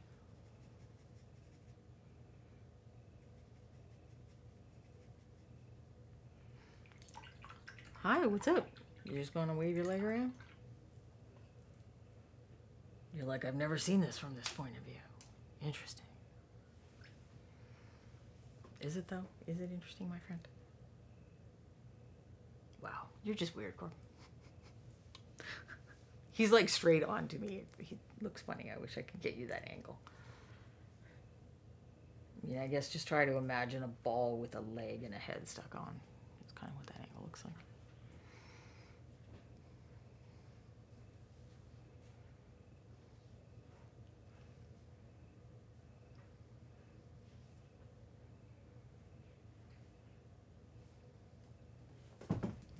Might still be too... See, I dulled it down, but it still looks very intense next to the colors that are already there.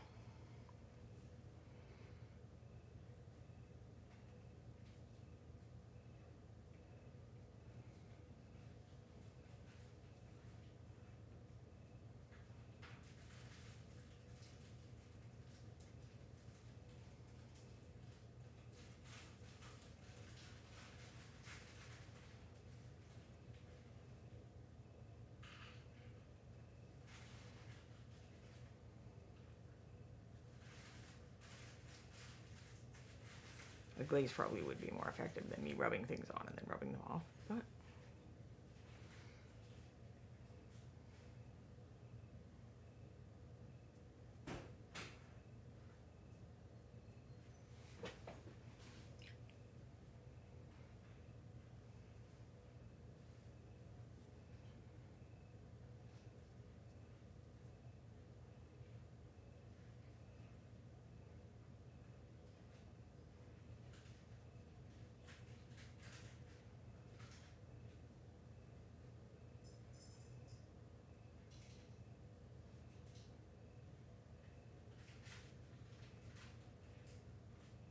sometimes you can get an interesting effect by putting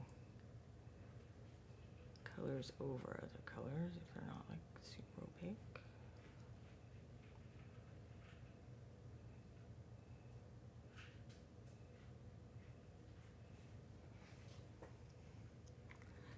I like how it's working on the tail. I do not think that I've cracked what to do with the fins yet.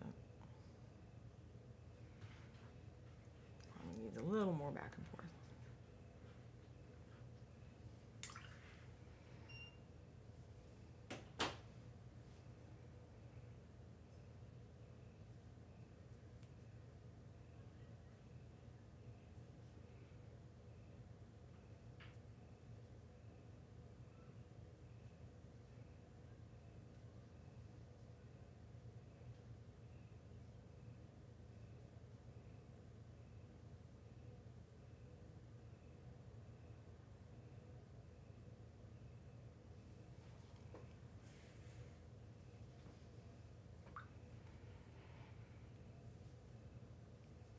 I don't know if you can see that much on the tail. You can see a little more when I bring it close up, I think. I mean, it's not meant to be like super crazy obvious.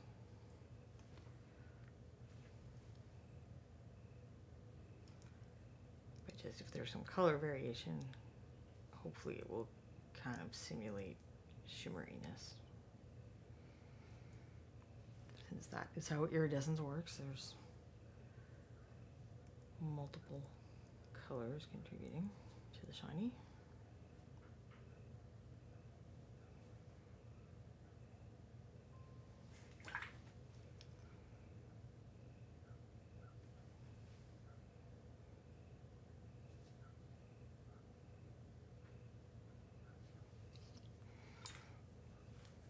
But how do we get it to work on the fins?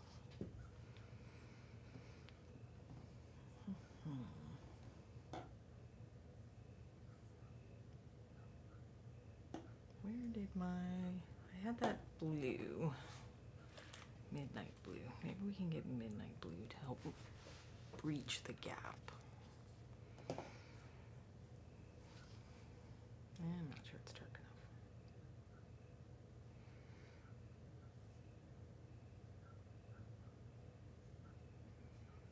Maybe.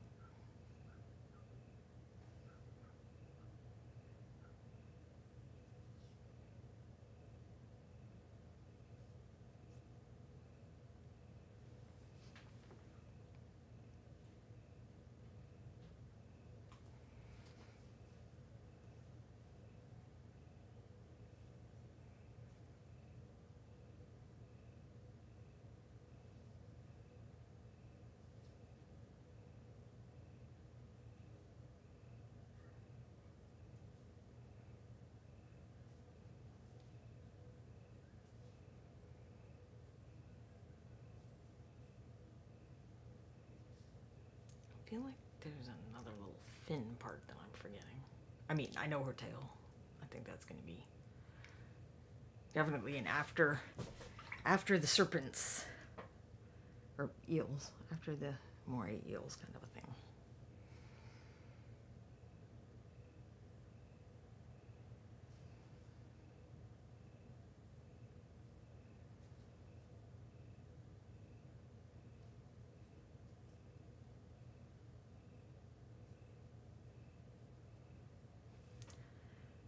I don't know about you, but I'm leaning to believing that maybe I do need to put some of this on her hair as well.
those fins, I kind of got where I like them.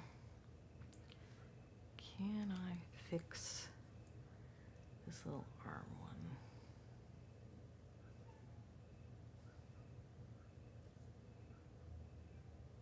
I don't know if you can hear the plaintive cries of Corbin in the background. Which he's probably actually asking to go outside. He's all like, but we could go try to kill mice and things. Wouldn't that be fun?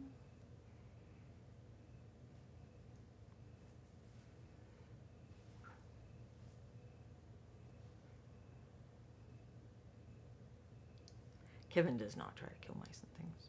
He looks at his phone and then has to deal with the bodies of Corbin. Does kill mice and things.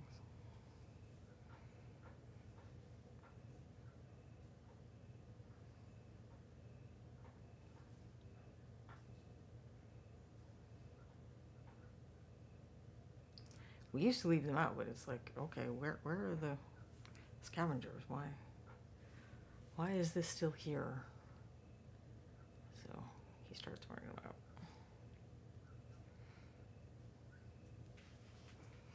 So it kind of works. I mean, she's meant to look slightly disquieting, so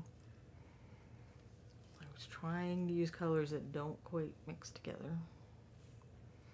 Definitely these don't quite mix together. Well, let's start with some of that snow shadow.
And I do think it looks very obvious and ugly right now, but the fin started out like that, so I'm just gonna trust in my ability to wiggle things back and forth until they're not insanely hideous, I guess.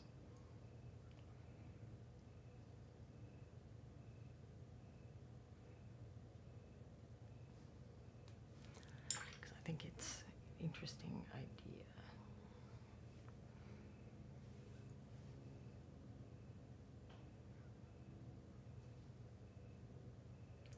But like I was talking about before, I am trying to follow kind of the value structure that was already there. So use the lighter teals where the lighter greens were, and darker teals where darker greens were, so that I'm not messing up the overall structure.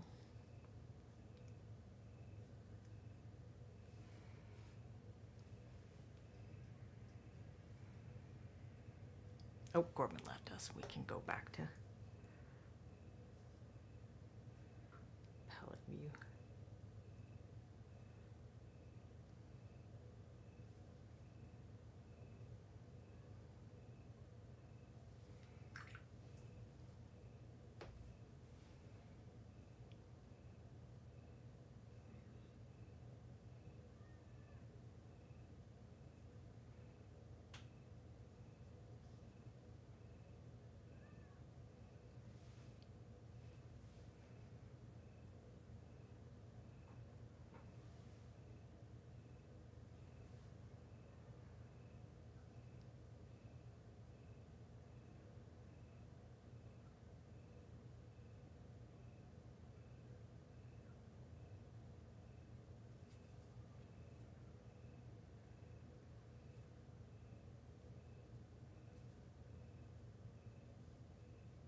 So it's an interesting exercise because normally I'm trying to paint colors to go together. And here I kind of want things to not entirely go together. And I definitely have not practiced that as much. It's like you want it to just go together enough that it's not like horrible to look at, but get some of that disquiet that you get from colors that fight against each other a little bit.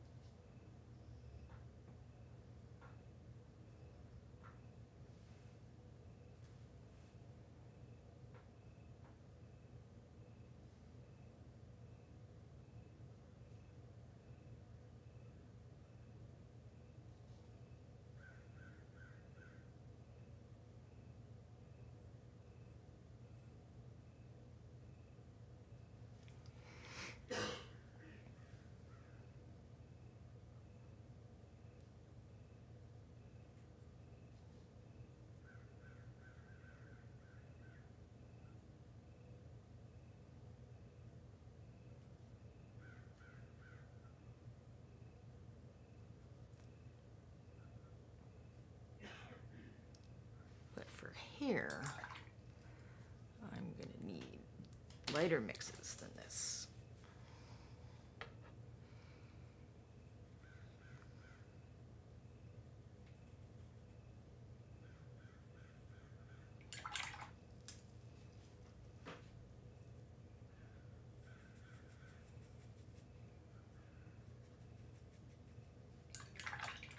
Time check. Okay, Wendy, I'll just try to get these highlights on and then set you free to go to the bathroom.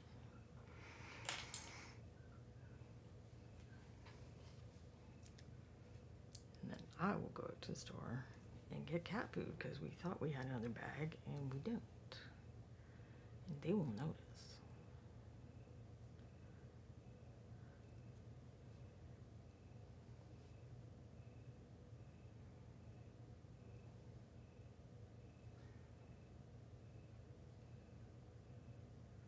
Sometimes I go to bed at night and I look in the bowls and I'm like, well, that should be enough until tomorrow morning. And then the kittens come and eat crazy amounts of food to tell me that no, that was not enough.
I think one of the kittens needs to eat a little less food. I don't know how we... You know how we've always free-fed dry food. I mean, I don't like people telling me when to eat.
Alright, well, I don't know if that is better or worse, but hopefully it's interesting.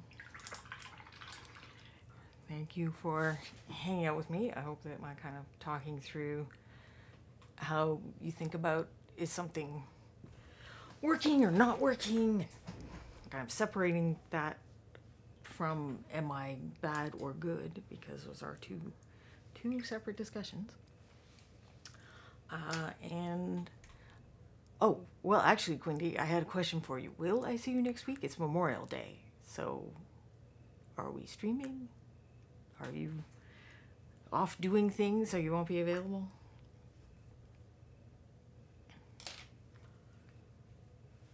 Let's get some of those miniatures back to compare with. Well, Quindy, no streams for Memorial Day, so I will not see everyone next week. I will see you the week after that, which I think is not May anymore, but I may still mermaid, because we'll call it Moray Il June or something, I guess.